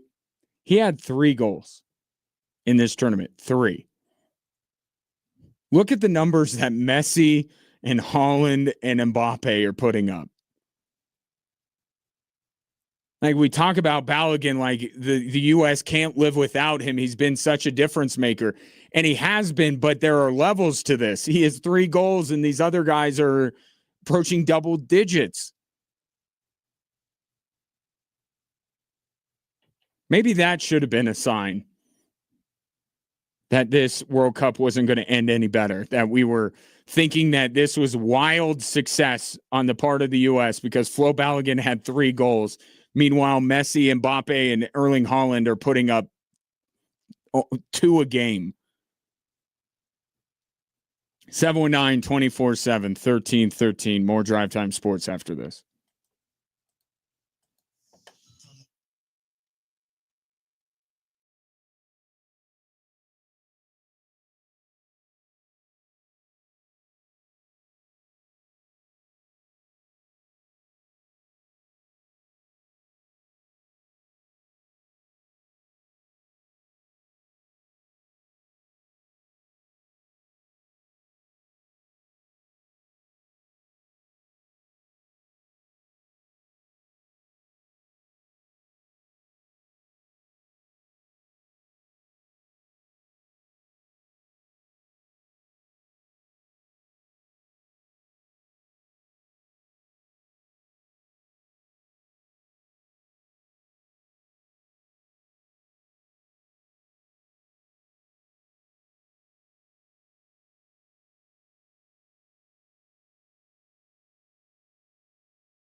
Can we get some Braun Watch in? Braun Watch day, whatever. I should come up with some kind of imaging for that. But I was watching a clip of Shams Charania on Stephen A. Smith's Sirius XM show. And he says that he believes there are about 10 teams that have an offer out to LeBron James. And I think it's fair to believe that the Nuggets are one of them. I think we've already settled even if you disagree, I think we've settled that the Nuggets are going to be interested in LeBron James. But Shams keeps saying that, or said at least today, I don't know, keep saying, but said today that every bit of intel he has gathered is telling him that it's Miami, Cleveland, and now Philadelphia has entered the chat after they got Jaylen Brown. And he goes on to talk about how this is a true free agency because LeBron James went into it with, an open mind. And now that Philadelphia has made this huge trade to get Jaylen Brown, he's seriously considering them. And that's all well and good. But I would say that not all three of those front runners say the same thing. Because if he's interested now in the Sixers because they have Jaylen Brown, that's basketball.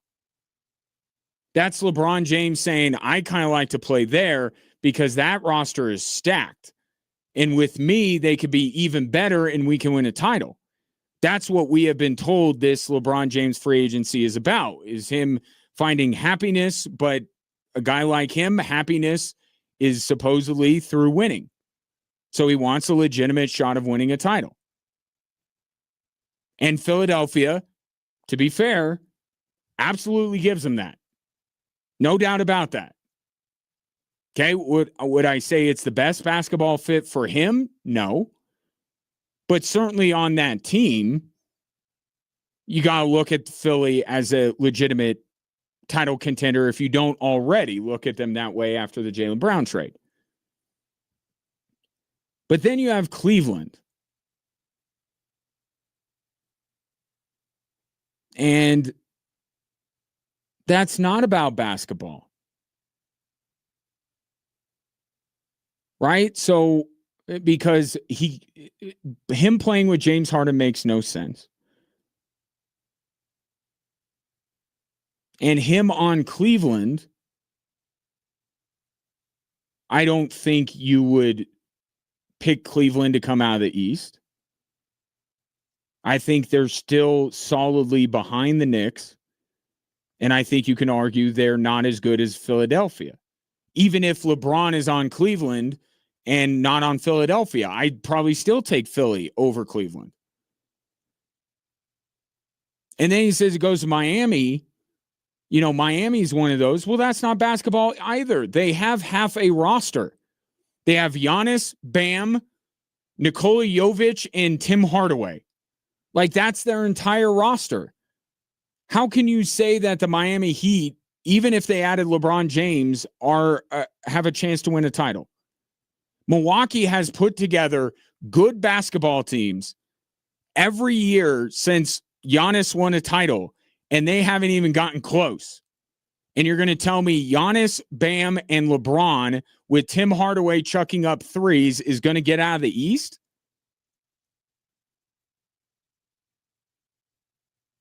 And that's to say nothing of the injury concerns that Giannis has.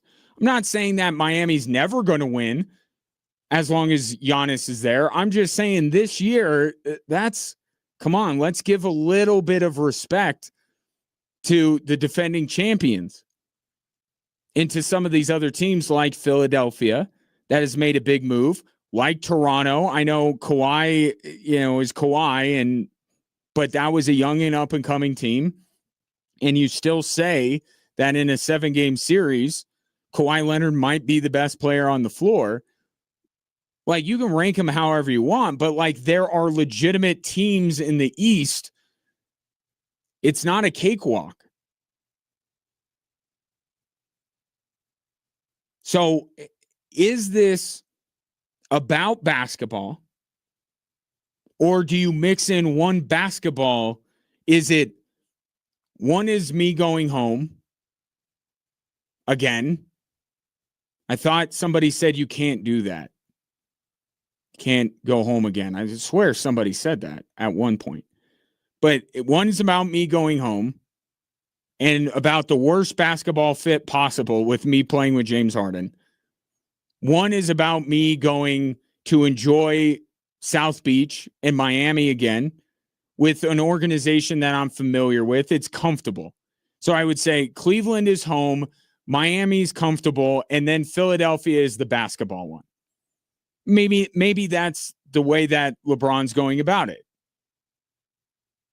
I'm going to pick the best basketball fit and then put them up against the amenities that Miami and Cleveland offer me. But that's not necessarily what we were told. We were told that basketball, that's what LeBron wanted.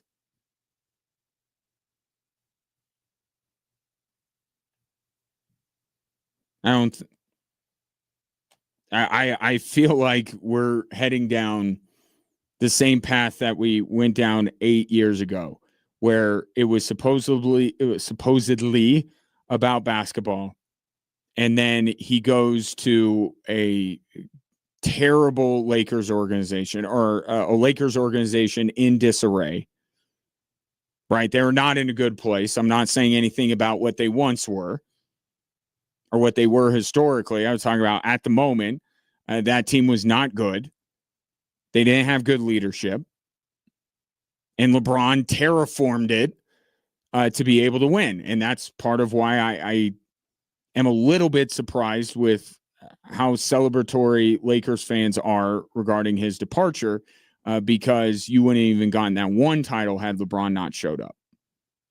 So I'm not saying, I get it. It wears on you after a while. I understand that, but some appreciation for him winning the title. But what do I know? I'm the guy that every once in a while will make an argument that the Nuggets need to appreciate what Carmelo Anthony did for them, and I get proceed to be shouted down by every Nuggets fan that listens to this program. So I think I'm like Sean Payton, right? I think a little bit different. Sean Payton considers stepping aside to let Bill Belichick coach the Denver Broncos and break Don Shula's record. And I'm saying that maybe a little appreciation for LeBron on the way out for winning that title is warranted. But I feel like we're going down this, that he's going to choose Miami because it's comfortable. He's going to choose Cleveland because it's home. And I'm going to be sitting here and saying, once again, LeBron James not making a decision based on basketball. And here's the trick with this. He's not in a situation where he can make the impact that he did in LA. He's not the player he was back then. And I don't think he has the power that he had back then. If he wants to win, he's going to have to join a team that is on the cusp of winning, and he can push them over the top, like a Denver, like a Philadelphia. He's not going to be able to help mold the Miami Heat or the Cleveland Cavaliers. I just don't see it. Or the Golden State Warriors. Minnesota, Philly, Denver. If you're making a list of the 3 best basketball landing spots for LeBron James, that's the 3 and no others. Unless he wants to play in San Antonio or Oklahoma City or New York. But of the ones that we have been discussing and the ones being reported, Philly, Minnesota, Denver. Those are basketball decisions. You go anywhere else, it's not about basketball. And that's what I said yesterday on the show. Don't tell us it's about basketball and let us believe that for weeks on end, and then you make a decision just because you want to be able to sleep in your mom's house. Or you get to hang out on South Beach, because that's not basketball. We shall see. Don't worry. I mean, there'll be less and less as we go along, because you can hear me kind of pulling away from this idea. And by the way, and maybe part of the story here is that Shams did not mention the Denver Nuggets as one of the three front runners. Philadelphia nowhere. Denver kind of in the mix. Philadelphia gets Jaylen Brown for blowout Denver. In comes Philly. But this is what we have now. We have this, and what other bad ideas does Sean Payton have that ended up on the cutting room floor at Dove Valley? Man, the U.S. men's national team looked like garbage last night. That's the sentiment I want to leave you with. My God, they were terrible. Appreciate you tuning in. Appreciate the interaction. Enjoy the rest of your evening. We'll do it again tomorrow. Deion Sanders speaking at Big 12 Media Days. That will be one of the topics of conversation tomorrow. And we'll see what else breaks. Have a good night.